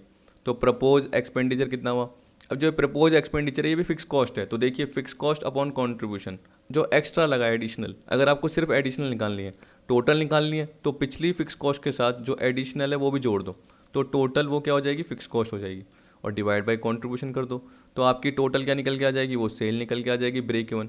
फिर आपको पता चल गया कि यार एक्चुअल ब्रेक इवन सेल्स पहले क्या थी और अभी क्या हो रही है, तो उसका जो गैप है वो एडिशनल सेल का पॉइंट आ जाएगा। तो ये यूनिट में है, और रुपीज़ में जब भी करते हो तो पीवी रेशो करते हो। अब मैंने ये जो है ना एक पॉइंट आपको बताया था पीवी रेशो में, कि प्राइस रिड्यूस हो रही है। जैसे मैंने आपको बताया था, अगर आपको ध्यान हो कि 10 रुपीज़ में मैं 50,000 का प्रॉफिट अर्न कर रहा हूँ 10 रुपीज़ की सेलिंग प्राइस में। अब मैं अगर अपनी सेलिंग प्राइस को रिड्यूस करना चाहता हूँ, कर दिया मैंने, लेकिन प्रॉफिट वही मेंटेन करना चाहता हूँ, तो तब ये वाला फॉर्मूला भी लग के आ जाएगा। अब आप चाहो तो आप क्या कर सकते हो, वो एक्स मान के या कैसे भी करके कर सकते हो, बिना एक्स माने भी कर सकते हो, इसमें आ जाएगा। लेकिन अगर आपको डायरेक्ट फॉर्मूला लगाना है तो ये लगा सकते हो। तो देखिए अगर यूनिट में लगाना है तो fix cost plus desired profit, ठीक, upon new selling price per unit, तो 10 की जगह 8 हो गई, वो यहाँ पे लगा देना। वेरिएबल कॉस्ट में अगर चेंज नहीं बोला तो मत चेंज करना, तो वेरिएबल कॉस्ट पर यूनिट वही की वही आएगी, क्योंकि उसमें चेंज हुआ ही नहीं होगा, ना वेरिएबल कॉस्ट में ना फिक्स कॉस्ट में चेंज हुआ होगा। ठीक, तो इस तरीके से आपका ये निकल के आ जाएगा। वैसे रुपीज़ में बोलोगे तो fix cost plus desired profit, new PV ratio. आप बोलोगे न्यू पीवी रेशो कैसे निकलता है, देखिए अगर मैं बोलता हूँ कि वेरिएबल कॉस्ट पहले 5 रुपीज़ थी और अभी भी 5 रुपीज़ है, तो आप क्या बोलोगे, 10 में से 5 गए तो पहले 50% था पीवी रेशो, क्योंकि कंट्रीब्यूशन पर यूनिट कितना था 5 रुपीज़, डिवाइड बाई सेल कितनी है 10, यही करते थे। लेकिन अब क्या करोगे, जैसे ही सेल 8 रुपीज़ हो गई और वेरिएबल कॉस्ट पर यूनिट तो 5 ही है, तो इसका मतलब जो कॉन्ट्रीब्यूशन है वो 3 अपॉन 8 इंटू 100, तो जो भी निकल गया, ठीक है, जैसे भी निकल के आया मेरे हिसाब से 37 पॉइंट कुछ निकल के आएगा, तो वो 37 कुछ परसेंट जो भी आया वो आपका न्यू पीवी रेशो हो जाएगा। तो आप देख सकते हैं अभी भी मैंने आपको लॉजिक बताया कि पीवी रेशो किसकी वजह से चेंज होता है, सेलिंग प्राइस पर यूनिट की वजह से चेंज होता है, तो ये न्यू पीवी रेशो निकल के आ जाएगा। और डिजायर प्रॉफिट क्या है, जो आप present level of profit maintain करके रखना चाहते हो। ठीक, अब इलस्ट्रेशन पे आते हैं, यानी ओनली 5-5 मिनट के इलस्ट्रेशन है, 5 से 6 मिनट के, इतना ज़्यादा टिपिकल नहीं है। तो 4 इलस्ट्रेशन कवर किए हैं ताकि आपको पूरा लॉजिक आ जाए। देखिए इलस्ट्रेशन 1 में बोल रहा है a product is sold at a price of ₹120 per unit, variable cost कितनी 80, तो कंट्रीब्यूशन कितना जाएगा 40 रुपीज़। सिंपल पार्ट है। अब देखिए इसमें मत बोलना सर एक्सप्लेन कीजिए डिटेल, ये तो नॉर्मल पार्ट है। फिक्स एक्सपेंस बिजनेस का कितना है 8,000 रुपीज़ पर ईयर है। बीईपी रुपीज़ में और यूनिट में बतानी है। रुपीज़ में क्या निकलती है BEP, fix cost upon PV ratio. अब पीवी रेशो कैसे निकलेगा, आपको पता है कि कंट्रीब्यूशन पर यूनिट दे रखी है और सेलिंग प्राइस दे रखी है per unit, contribution upon selling price per unit into 100। तो देख सकते हो, देखिए यहाँ पे ये फॉर्मूला ले रखा है। अब मैंने तो कहीं से जैसे पिक ले रखी है मान के चलिए, लेकिन अगर मैं लिखता ढंग से फॉर्मूला तो मैं तो ये लिखता contribution per unit upon selling price per unit into 100। तो देखिए 40 अपॉन 120 इंटू 100, 33.33% आ गया। अब ये 33.33 नीचे पुट कर दिया, 8,000 अपॉन 33.33, इसको 1/3 भी बोल सकते हो, नीचे 1/3 है, इसको 1/3 को जैसे 3 को ऊपर लेके जाओगे तो 8,000 इंटू 3 कितना हो जाएगा 24,000 रुपीज़ में आ जाएगा। और अगर आप यूनिट में लेके आना चाहते हो तो देखिए 8,000 अपॉन 40, तो कितना निकल के आया 200 यूनिट, कितना निकल के आया 200 यूनिट निकल के आ गया। अब देखिए अगर आप 200 यूनिट को 120 से मल्टीप्लाई करेंगे 120 रुपीज़ से, तब भी आपका 24,000 रुपीज़ में आ जाएगा। ये जो 200 यूनिट आया इसको आप 120 rupees per unit selling price से मल्टीप्लाई करके देखिए तो ये आ जाएगा। तो ये तो नॉर्मल कॉमन लॉजिक है जो सबको आते हैं। अब देखिए अगला क्या बोल रखा है, profit made when sales are 240 units. अब ये मत बोलना कि सर इसमें आपने जो बोला था कि डिजायर्ड विजायर्ड, ये नहीं, ये बोल रहा है कि profit made when sales are 240 unit. तो आपकी 240 इंटू क्या करना है 120 करना है, उसमें से 240 इंटू 80 लेस कर देना है, तो कॉन्ट्रीब्यूशन निकल के आएगा। तो डायरेक्ट आपको कॉन्ट्रीब्यूशन पता है तो सीधा ही पुट करें ना 240 इंटू 40, तो आप देख सकते हैं। और फिक्स कॉस्ट कितनी है 8,000 है, फिक्स कॉस्ट में चेंज थोड़ी बोला है, नहीं तो बस नॉर्मल पार्ट। तो देख सकते हैं 240 इंटू 40 9600, उसमें से 8,000 लेस हुआ तो कितना निकल गया 1600 निकल के आ गया, ये ख़त्म। ठीक, अब देखिए बोल रहा है sales be made to earn a net profit of ₹5,000 for the year. अगर आपको प्रॉफिट, अब देखिए ये बोलो ना सेल्स टू बी मेड, कितनी सेल की जाएगी, तो यहाँ पे सेल्स मतलब क्या है रुपीज़ में है, ये थोड़ी बोल रखा है सेल्स वॉल्यूम। वॉल्यूम बोलता तो क्या होता है यूनिट, सेल्स वॉल्यूम मतलब क्या हो गया यूनिट, सेल्स बोली तो वो क्या है रुपीज़। तो आपको डिजायर्ड सेल्स निकालनी है, तो उस केस में फॉर्मूला क्या होगा, फिक्स कॉस्ट, ये रहा।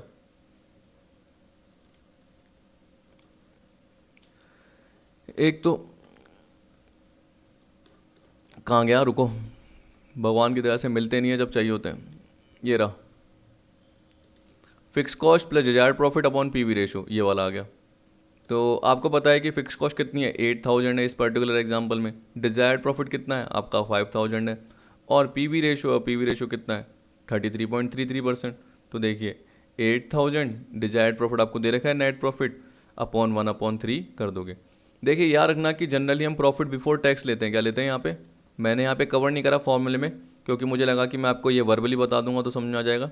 तो अगर आपको टैक्स की रेट दे रखी है और प्रॉफिट आफ्टर टैक्स दे रखा है, तो आपने रेशो में मुझसे सीखा हुआ है 1 - T।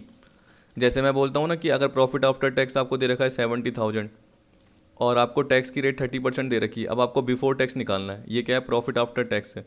तो आप क्या करोगे, 70/1 - 0.30, तो 70/0.70 करोगे तो क्या आएगा, 1 लाख निकल के आ जाएगा। और इसका लॉजिक भी आपको पता है कि भाई अगर प्रॉफिट बिफोर टैक्स 100 है, उस पर 30% टैक्स है 30 रुपये, तो 70 रुपीज़ प्रॉफिट आफ्टर टैक्स होगा, ठीक है। और आफ्टर के नीचे आफ्टर, जैसे मैं सेल के नीचे सेल, कॉस्ट के नीचे कॉस्ट बोलता हूँ, तो वैसे ही 70 के नीचे 70 का डिवाइड, और निकालना क्या आपको, ये बिफोर टैक्स, तो इंटू 100 कर दीजिए, तो 1 लाख निकल के आ जाएगा।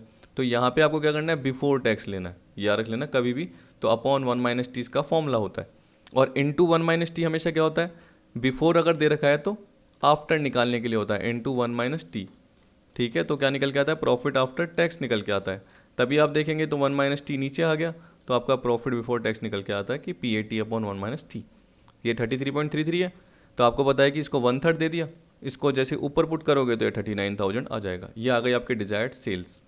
अब आप सोच के चलिए कि आपको ऐसे दे रखा है, आपको ये बोले कि जैसे मेरे पास एक क्वेश्चन है, उसमें बोल रखा है कि how many units are to be sold to earn a profit of 20% on sale. एक बार मैं लिख लेता हूँ ताकि आपको ध्यान रहे, 1 मिनट। अब देखिए मैंने आपको बस समझाने के लिए ऐसे लिख दिया, how many units are to be sold to earn a profit of 20%। अगर ऐसा केस आ जाता तो देखिए आप सोचिए कि आपको क्या निकालना है, कितनी यूनिट बेचनी है। तो आपने माना कि यूनिट एक्स है, यूनिट एक्स है, तो आपको पता है कि जो सेल्स, अब देखिए मैंने ये एक इक्वेशन बना दी, sales is equal to variable cost plus fix cost plus profit. आपने बोला सर यही क्यों बनाई, कोई और बना लेते। तो भैया डिजायर्ड सेल्स आपको निकालने आती है ना यूनिट में, वो फॉर्मूला ले लो, वो भी एक तरीके से अप्लाई हो जाएगा, लेकिन आपको एक्स तो मानना ही पड़ेगा, क्योंकि इस केस में आपका निकालने का कोई तरीका ही नहीं है। इसमें तरीका क्यों था, क्योंकि यहाँ पे 5000 रुपीज़ दे रखी थी। तो उस केस में मैं क्या करता, अगर मुझे यूनिट बोलता तो मैं कॉन्ट्रीब्यूशन पर यूनिट डिवाइड कर देता नीचे, कि fix cost plus desired profit upon contribution per unit, क्योंकि मुझे यहाँ पे क्या है, डिजायर्ड प्रॉफिट रुपीज़ में दे रखा है, लेकिन यहाँ पे तो डिजायर्ड प्रॉफिट मुझे परसेंटेज में दे रखा है कि मुझे 20% प्रॉफिट कमाना है, किसका, सेल का। तो मुझे क्या है, यूनिट निकालने के लिए बोल रखा है, मुझे रुपीज़ वाली तो बोल नहीं रखी। तो जनरली मैंने क्या बोला कि अगर यूनिट एक्स है तो जो रुपीज़ वाली सेल है वो कितनी होगी, 120 पर यूनिट इंटू एक्स, तो ये कितनी हो जाएगी, 120x। और आपको पता है कि अगर ये पर्टिकुलर फॉर्मूला लगाओगे यूनिट के लिए, तो यहाँ डिजायर्ड सेल आता है साइड में, desired sale is equal to, तो डिजायर्ड सेल कितनी हो जाएगी यहाँ 120x। तो बात तो वही है, चाहे आप ये वाला फॉर्मूला भी अप्लाई करो, चाहे ये इक्वेशन के फॉर्म में अप्लाई करो, तो एक ही बात है। अब देखिए वेरिएबल कॉस्ट कितना आएगा, आपको पता है 80 है, तो 80x, ठीक ऐसे आएगा आपका पार्ट। अब आप बोलोगे कि सर यहाँ पे क्या आता, तो 120x में से 80x गए तो 40x आता कॉन्ट्रीब्यूशन पर यूनिट। अब इसको इधर पुट करके देख लीजिए, 40x ही आएगा, अपने आप वही बन जाएगा जो आपका डिजायर्ड सेल का फॉर्मूला होता है। अगर रुपीज़ में बोले तो डिवाइड बाई पीवी रेशो, और अगर आपका किस में बोले, ये यूनिट में बोले तो contribution per unit. Fix cost कितनी है आपकी, 8000 है। प्रॉफिट कितना होगा, प्रॉफिट सोचिए, तो आप देखिए प्रॉफिट बोल रखा है 20% सेल का। अब सेल कितनी है आपकी, 120x है, तो 120x का, ये नहीं कि सिर्फ x का करो, ये यूनिट का है। जबकि प्रॉफिट हम यहाँ पे सारा का सारा पार्ट रुपीज़ देख रहे हैं, ये रुपीज़, ये रुपीज़, ये रुपीज़, और यहाँ पे क्या देख रहे हैं, फॉर्मूले में रुपीज़ देख रहे हैं। तो आप प्रॉफिट क्या देखोगे, 120 का 20% कितना होता है, 24x, ऐसे होता है। तो आप क्या कीजिए, ये जो 80 और 24x है टोटल कीजिए, तो 104x, 120x में से 104x गए तो कितने बचे, 16x, और ये कितना है, 8000 है। तो x is equal to 8000 upon ये आ गया, तो कितना होता है बताओ, मैं तो वही भूल गया। तो देखिए ये होता है 500 आपका यूनिट का पार्ट आ जाता है, और 500 यूनिट को जैसे आप वेरीफाई करोगे निकल के आ जाएगा। मैं आपको बस एक तरीका बता रहा हूँ, तो आप चाहे तो ये वाला भी फॉर्मूला लगा सकते हैं जो इससे लिंक था, ये वाला, तो ये भी लगा सकते हैं, तब जाके आपका क्या है ये यूनिट वाला पार्ट निकल के आ जाएगा कि डिजायर्ड सेल्स इन यूनिट कितना था। अगर रुपीज़ वाला लगाओगे तो रुपीज़ वाला आपका ये लगेगा जैसे मैंने जनरली लगाया, अगर आप यूनिट वाला लगाओगे तो यूनिट वाला निकल के भी आ जाएगा। देखिए आपके ऊपर है, कैसे भी पर्टिकुलर आप बना दीजिए, जैसे मैंने बनाया वो जनरली ये था, तो इसको मैं बाद में हटा दूंगा क्योंकि ये भी काम का नहीं है मेरे पर्टिकुलर पार्ट के लिए। तो ये मेरा निकल गया फर्स्ट वाला पार्ट। अब सेकंड देखिए क्या बोल रहा है, the under mention information is given below. ठीक, एक मिनट कि मेरा कुछ पार्ट रह तो नहीं गया, मैं देख रहा हूँ, हाँ ये वाला पार्ट हो गया। तो देखिए अंडर मेंशन इन्फॉर्मेशन दे रखी है, पीवी रेशो फर्म का 40% है, firm want to increase selling price by 10%, firm's variable cost is higher now by 5%। अब देखिए ये भी बढ़ाना चाहती है, ये भी हायर हो गई। The fix expenses of the firm have gone up from 2 lakh to 2,58,500। Work out the original BEP and revise. तो देखिए एक तो ओरिजिनल पता करनी है, तो बीईपी सेल्स का फॉर्मूला क्या होगा, आपको पता है कि फॉर्मूला है fix cost upon contribution per unit. अब देखिए यहाँ पर यूनिट में तो नहीं है, तो आप पीवी रेशो के फॉर्म में ही निकालोगे। तो फिक्स कॉस्ट आपको पता है कि ओरिजिनल के लिए कितनी थी 2 लाख, और रिवाइज के लिए कितनी है ये। तो पहले ओरिजिनल का पार्ट देख रहे हो तो 2 लाख। अब पीवी रेशो कैसे निकालोगे, तो आप मान के चलो कि अगर आपकी सेल पहले 100% थी, कितनी थी 100 थी या 100 रुपीज़ थी, और सेलिंग प्राइस कितनी बढ़ गई 10%, तो 100 का 10% कितना होगा 10 रुपीज़, तो सेल कितनी हो गई 110। वेरिएबल कॉस्ट कितनी हो गई 5% बढ़ गई। ठीक है, और आप ये देखिए वो हट गया पार्ट, फिर भी देख लेना वो 110% था। ठीक है, वो गलती से मेरे से हट गया, तो 110 पार्ट है, ये मान के चलिए कि सेल मान के चलो 100 है, वापस लिख लेता हूँ, उसमें 10% सेलिंग प्राइस आपकी बढ़ गई, तो 110 क्या हो गई आपकी नई सेलिंग प्राइस हो गई। वेरिएबल कॉस्ट की अगर बात करोगे तो वेरिएबल कॉस्ट पहले कितनी, तो देखिए पीवी रेशो फर्म का 40% था, अगर 1 में से variable cost upon sale less कर दो तो पीवी रेशो आता है। वैसे ही 1 में से अगर पीवी रेशो लेस करोगे यानी 40%, 0.40 ये मान के चलिए ना, 0.40 बोल देता सही रहेगा, तो जो 0.60 है यानी 60% वो आपकी क्या है वेरिएबल कॉस्ट है। पीवी रेशो जो डिनोट करता है कि सेल में कंट्रीब्यूशन का पार्ट कितना है, तो बाकी जो पार्ट है वो किसका है वेरिएबल कॉस्ट का होगा, क्योंकि सेल्स में से वेरिएबल कॉस्ट लेस करते हैं, सिंपल लॉजिक। तो 60%, तो आप देख सकते हैं कि अगर 100 की सेल है उसमें वेरिएबल कॉस्ट 60% है यानी 60 रुपीज़ है, और अगर वो 5% से बढ़ जाती है तो 60 + 5% मतलब 3 रुपीज़, तो 63 हो जाती है। तो आप देख सकते हैं 110 में से 63 लेस करोगे, आपका क्या निकल के आएगा कंट्रीब्यूशन का पार्ट निकल के आएगा नया। अब नया निकल के आएगा तो नया पीवी रेशो निकल के आ जाएगा। तो देखिए यहाँ पे ये पार्ट यही बोल रखा है कि पीवी रेशो आपको दे रखा है, फिक्स एक्सपेंस दे रखा है, प्रेजेंट बीईपी जो आपको दे रखी है वो कितने की दे रखी है 2 लाख अपॉन 40 × 100 ये दे रखी है। ठीक, तो प्रेजेंट तो आपकी निकल के आ गई क्योंकि पीवी रेशो आपको पहले से दे रखा है, ये सब कुछ दे रखा है। अब मैं रिवाइज की बात कर रहा था, तो रिवाइज में क्या बोलेंगे कि नई सेल आपकी कितनी है 110, वेरिएबल कॉस्ट कितना है 63 अभी आपको बताया, और रिवाइज पीवी रेशो क्या आ जाएगा 47/110 × 100। मैं नीचे इसलिए लेके आया क्योंकि परसेंटेज फिर मैं कैलकुलेट करता टाइम वेस्ट होता, तो देखिए परसेंटेज का पार्ट आपका आ गया। अब आपको रिवाइज फिक्स एक्सपेंस क्वेश्चन में दे रखे हैं, ठीक है 2 लाख से 258,500 हो गए थे, तो देखिए 258,500 अपॉन क्या करेंगे 42.73, या मिस्टेक हो गई है, एक मिनट मैं कैलकुलेट करके देख लेता हूँ। तो देखिए इसको मैं सही कर दूंगा, ये जो 42.73 है ये यहाँ पे आ जाएगा क्योंकि हम रिवाइज की बात कर रहे हैं, इसीलिए तो हमने रिवाइज पीवी रेशो निकाला है। क्योंकि आप सोचिए कि मैंने आपको क्या बताया था कि वेरिएबल कॉस्ट चेंज होने से और सेलिंग प्राइस चेंज होने, तो सेलिंग प्राइस पर यूनिट और variable cost per unit change होने से ही पीवी रेशो में चेंज होता है।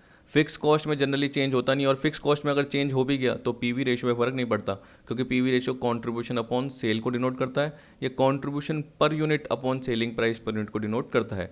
तो याद रखना वेरिएबल कॉस्ट पर यूनिट और सेलिंग प्राइस पर यूनिट की वजह से ही पीवी रेशो में फ़र्क आता है। तभी आपका देखो पिछले पीवी रेशो 40 से 42.73 आ गया, तो यहाँ आएगा आपका 42.73, याद रख लेना, ये आया और ये निकल के आ गया, तो ये भी इलस्ट्रेशन हो गया।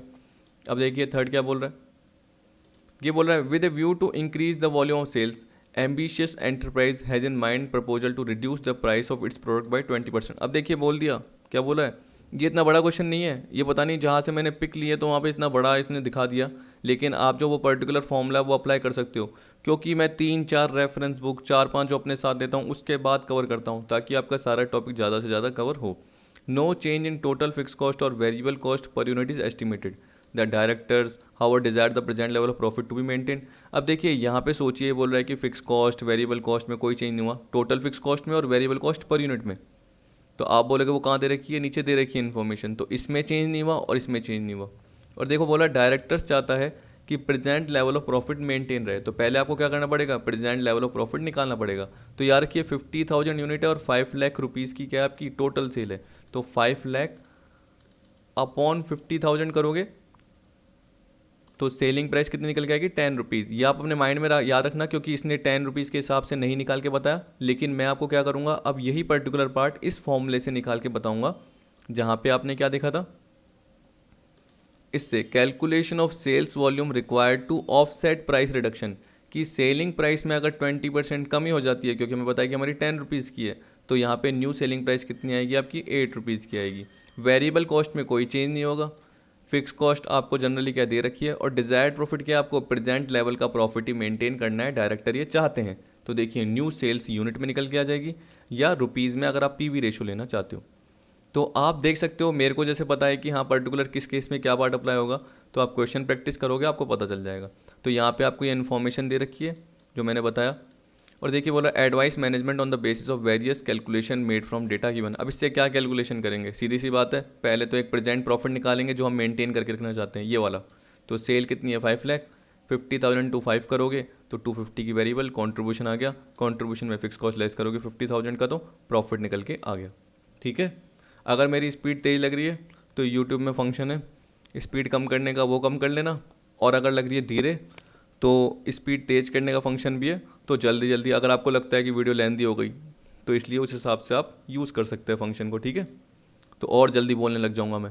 PV ratio equal to sales minus variable cost upon sale in 200, ये निकाल के दे रखा आपको। अब देखिए मैं पीवी रेशो पर्टिकुलर निकालता नहीं, मैं तो ये प्रॉफिट निकाल के बैठा हूँ। मैं पहले आपको सिंपल वाला छोटा सा पार्ट बता देता हूँ कैसे। अभी मैंने आपको फॉर्मूला बताया, तो फॉर्मूला क्या था, fix cost plus desired profit. यहीं पे लिख लेता हूँ जैसे टाइम वेस्ट नहीं होगा कि बार बार मैं ऊपर जाऊँगा। न्यू सेलिंग प्राइस माइनस क्या है, minus variable cost per unit. अगर आपने देखा हो कि वेरिएबल कॉस्ट आपकी 5 रुपीज़ की थी, 50,000 टू 5, ध्यान हो तो।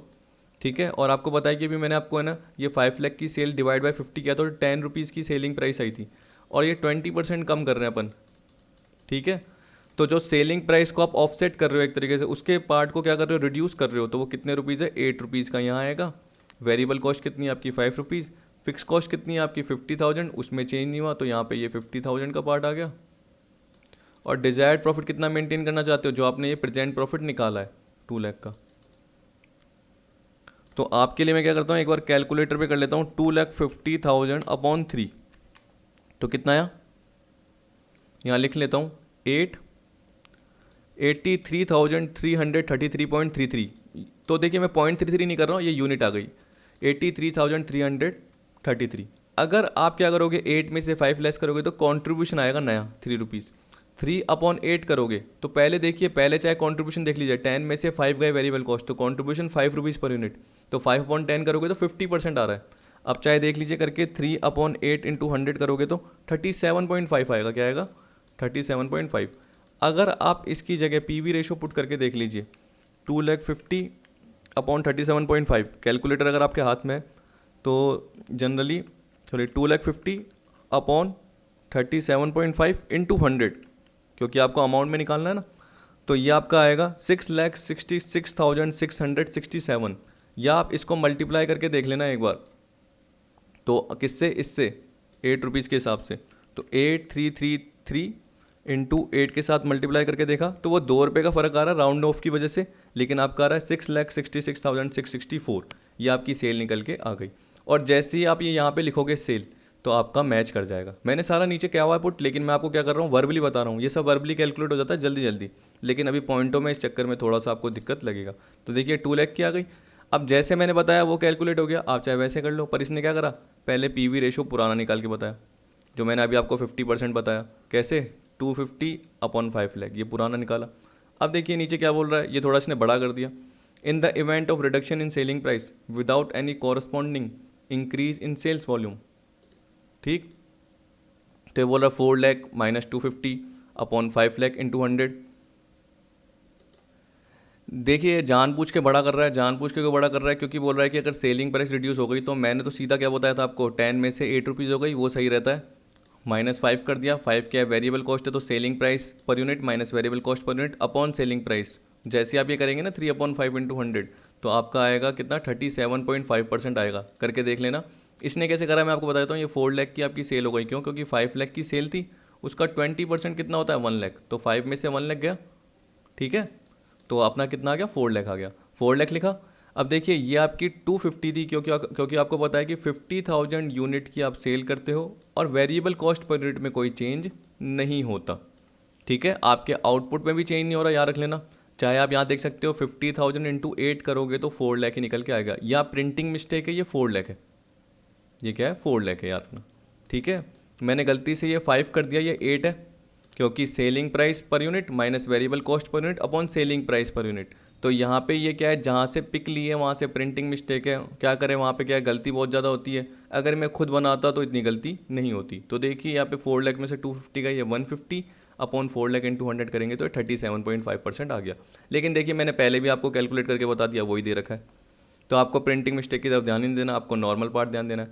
अब देखिए वही फॉर्मूला अप्लाई कर दिया, अब देखिए वही 37.5% आ गया, फिक्स कॉस्ट प्लस प्रॉफिट आ गया।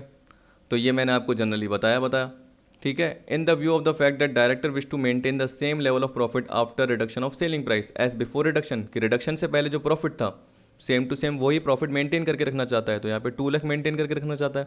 फिक्स कॉस्ट 50 है, पीवी रेशो कितना है, 37.5% है। जैसे ही कैलकुलेटर से कैलकुलेट किया या जैसे ये ऊपर लेके आया और इसको इस तरीके से बना लिया, तो आप बना सकते हो इसको। तो जैसे ये पर्टिकुलर बनाया तो आपका ये निकल के आ गया, यही मैंने आपको बताया था। तो अगर आप पीवी रेशो के पॉइंट ऑफ व्यू से बोलोगे तो ये आएगा। अब देखिए ये जो रुपीज़ के हिसाब से करोगे और डिवाइड बाई इसने 8 कर दिया, क्योंकि सेलिंग प्राइस अब कितनी हो गई, 8 रुपीज़ पर यूनिट। तो जैसे ही रुपीज़ के नीचे रुपीज़, तो यूनिट निकल के आ जाएगी। अगर आप यहाँ पे new selling price minus variable cost करते हो, मतलब कॉन्ट्रीब्यूशन पर यूनिट करते हो 3 रुपीज़ के हिसाब से, क्योंकि 8 रुपीज़ है और -5, तो डायरेक्ट आपका ये निकल के आएगा, ठीक है।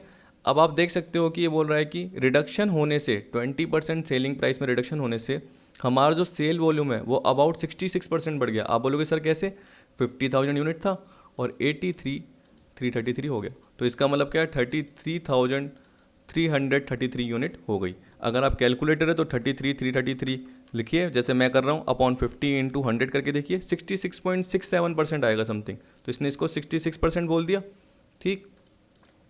तो ये बोल रहा है कि इस इंफॉर्मेशन से मैनेजमेंट के पास क्या है, management had to decide between 2 alternatives of to reduce और not to reduce the selling price. मतलब 2 ऑप्शन हो गए, या तो सेलिंग प्राइस को रिड्यूस करें या नहीं करें, taking into consideration whether it would be able to measure up to the task of increasing the sales volume by 66%। मतलब वो सारा अपना बिजनेस का प्रोडक्शन बढ़ाएगी, वेरिएबल कॉस्ट उस हिसाब से एडजस्ट करेगी, तब जाके वो सेम प्रॉफिट का लेवल मेंटेन कर पाएगी।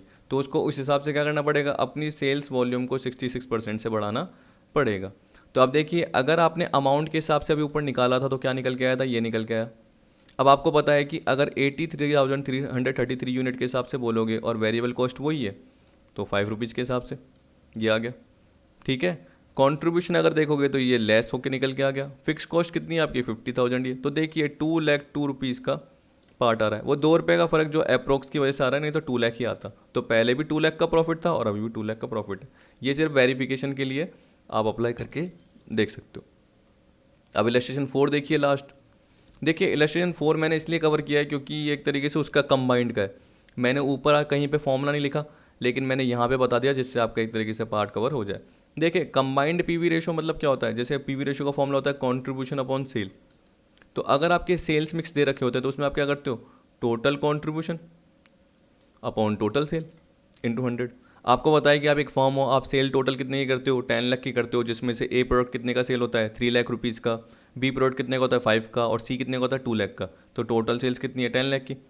लेकिन क्या होता है कि कॉन्ट्रीब्यूशन सबका क्या होता है, अलग अलग होता है। सेल्स मिक्स क्या होता है, सबकी यूनिट अलग अलग बिकती है। तो वो सेल्स मिक्स के प्रपोर्शन के हिसाब से हमें कॉन्ट्रीब्यूशन का भी क्या करना पड़ता है, मिक्स निकाल लेना पड़ता है, जिससे हम टोटल कॉन्ट्रीब्यूशन में अलग पार्ट देखते हैं और टोटल सेल तो हमें पता ही रहती है, तो अपना पीवी रेशो थोड़ा अलग आ जाता है। कंबाइंड बीईपी का मतलब क्या होता है, फिक्स कॉस्ट, ठीक है, अपॉन पीवी रेशो। अब देखिए पीवी रेशो जो आया वो क्या है, कंबाइंड, कंबाइंड को ओवरऑल भी बोलते हैं, तो ये ओवरऑल पीवी रेशो आ गया या कंबाइंड पीवी रेशो आ गया।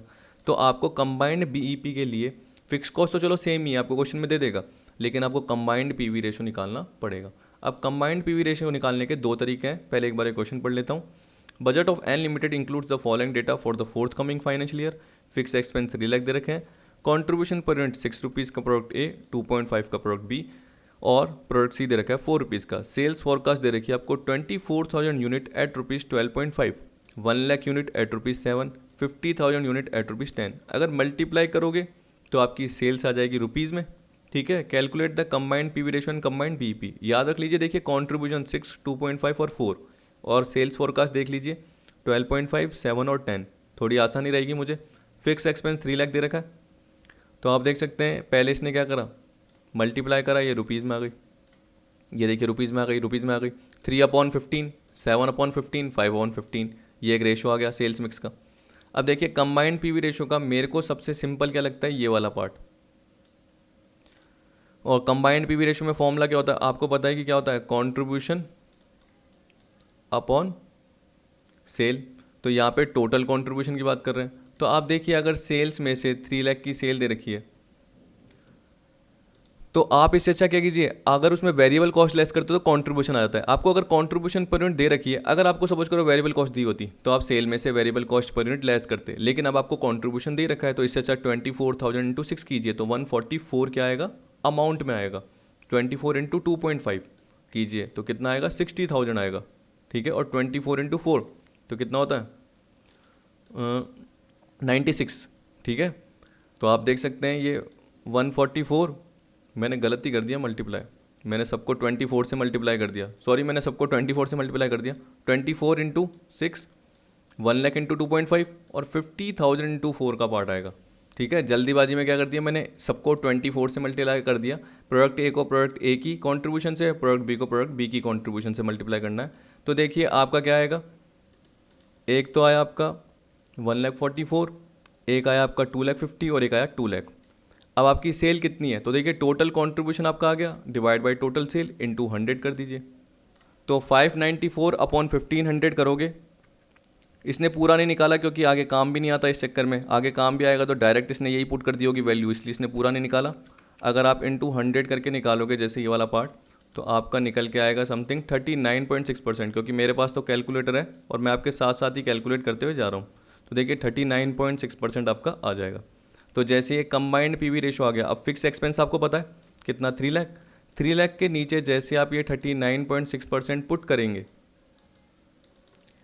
या ये वैल्यू जैसे पुट करेंगे, तो ठीक है, तो 1500 ऊपर आ जाएगा और 594 नीचे ही रह जाएगा, क्योंकि 594 अपॉन 1500 क्या होगा। या सीधी सी बात है, ये जो मैंने परसेंटेज निकाली है आपको बताइए, ये पुट कर देना और एक बार 3 लाख अपॉन 39.60 इंटू 100 करके देख लेना, तो ये आएगा 7,57,575.75, 7,57,575.75, मतलब 576 भी बोल सकते हो आप, एक ही बात है।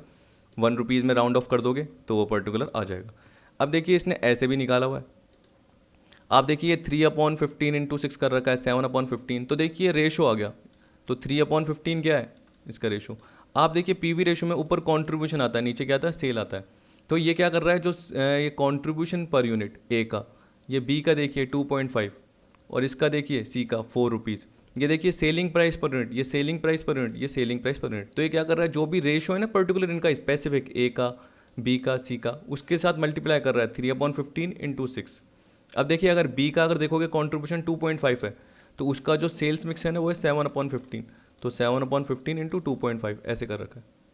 तो आप देख सकते हैं ऊपर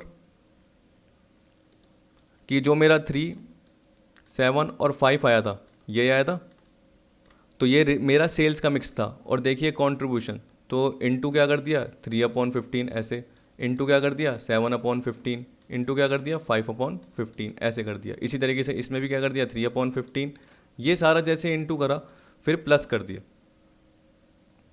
जो प्लस किया फिर जैसे आप पर्टिकुलर क्या करोगे इंटू 100 करोगे तो आपका 39.6% आ जाएगा। या डायरेक्ट इसने यही पुट कर दिया और इस पर्टिकुलर पार्ट को यहाँ कंपोजिट पीवी रेशो में नीचे पुट करोगे तो 594/1500 आएगा।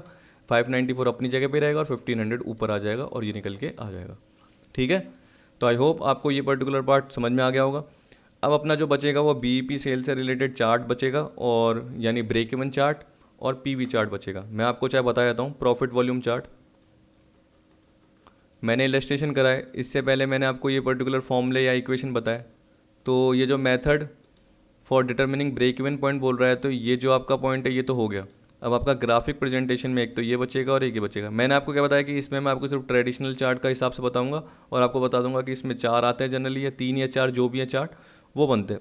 अब सबके एक पर्टिकुलर चार्ट बनाऊंगा तो मेरे हिसाब से फालतू को क्या हो जाएगा, हेडक हो जाएगी आपको भी, और इतना ज़्यादा आपको क्या है मेरे हिसाब से एग्जाम में आता भी नहीं है, क्योंकि एग्जाम में क्या आएगा, चार्ट का नाम आएगा, ये थोड़ी बोलेगा कि चार्ट बनाइए इस तरीके से या क्या वैल्यू होती है, क्योंकि आपको वैसे ही पता है कि सेल्स में से वेरिएबल कॉस्ट जाता है तो फिक्स को वो आता है, क्या आता है, कंट्रीब्यूशन आता है, तो वो जनरली आपको चार्ट में पता चल जाएगा। आपको ब्रेक इवन सेल्स पता चल जाएगा, जहाँ पे जनरली क्या हो रहा है, एक दूसरे को वो कट कर रहे हैं सेल्स और टोटल कॉस्ट, तो हम क्या बोलेंगे, वो ब्रेक इवन पॉइंट का पॉइंट है जिसे हम एंगल ऑफ इंसिडेंस बोलते हैं। इस तरीके से मुझे समझाना पड़ेगा। प्रॉफिट वॉल्यूम चार्ट है वो भी जनरली मैं आपको बता दूंगा। अब देखिए बाकी जो आपका पार्ट बचेगा वो ये बचेगा, लिमिटेशन, एडवांटेज और ऑब्जेक्टिव। तो ये भी क्या करेंगे, अगली वीडियो में कवर करेंगे। ठीक, तो आई होप आपको आज की वीडियो पसंद आई होगी। वीडियो देखने के लिए थैंक यू।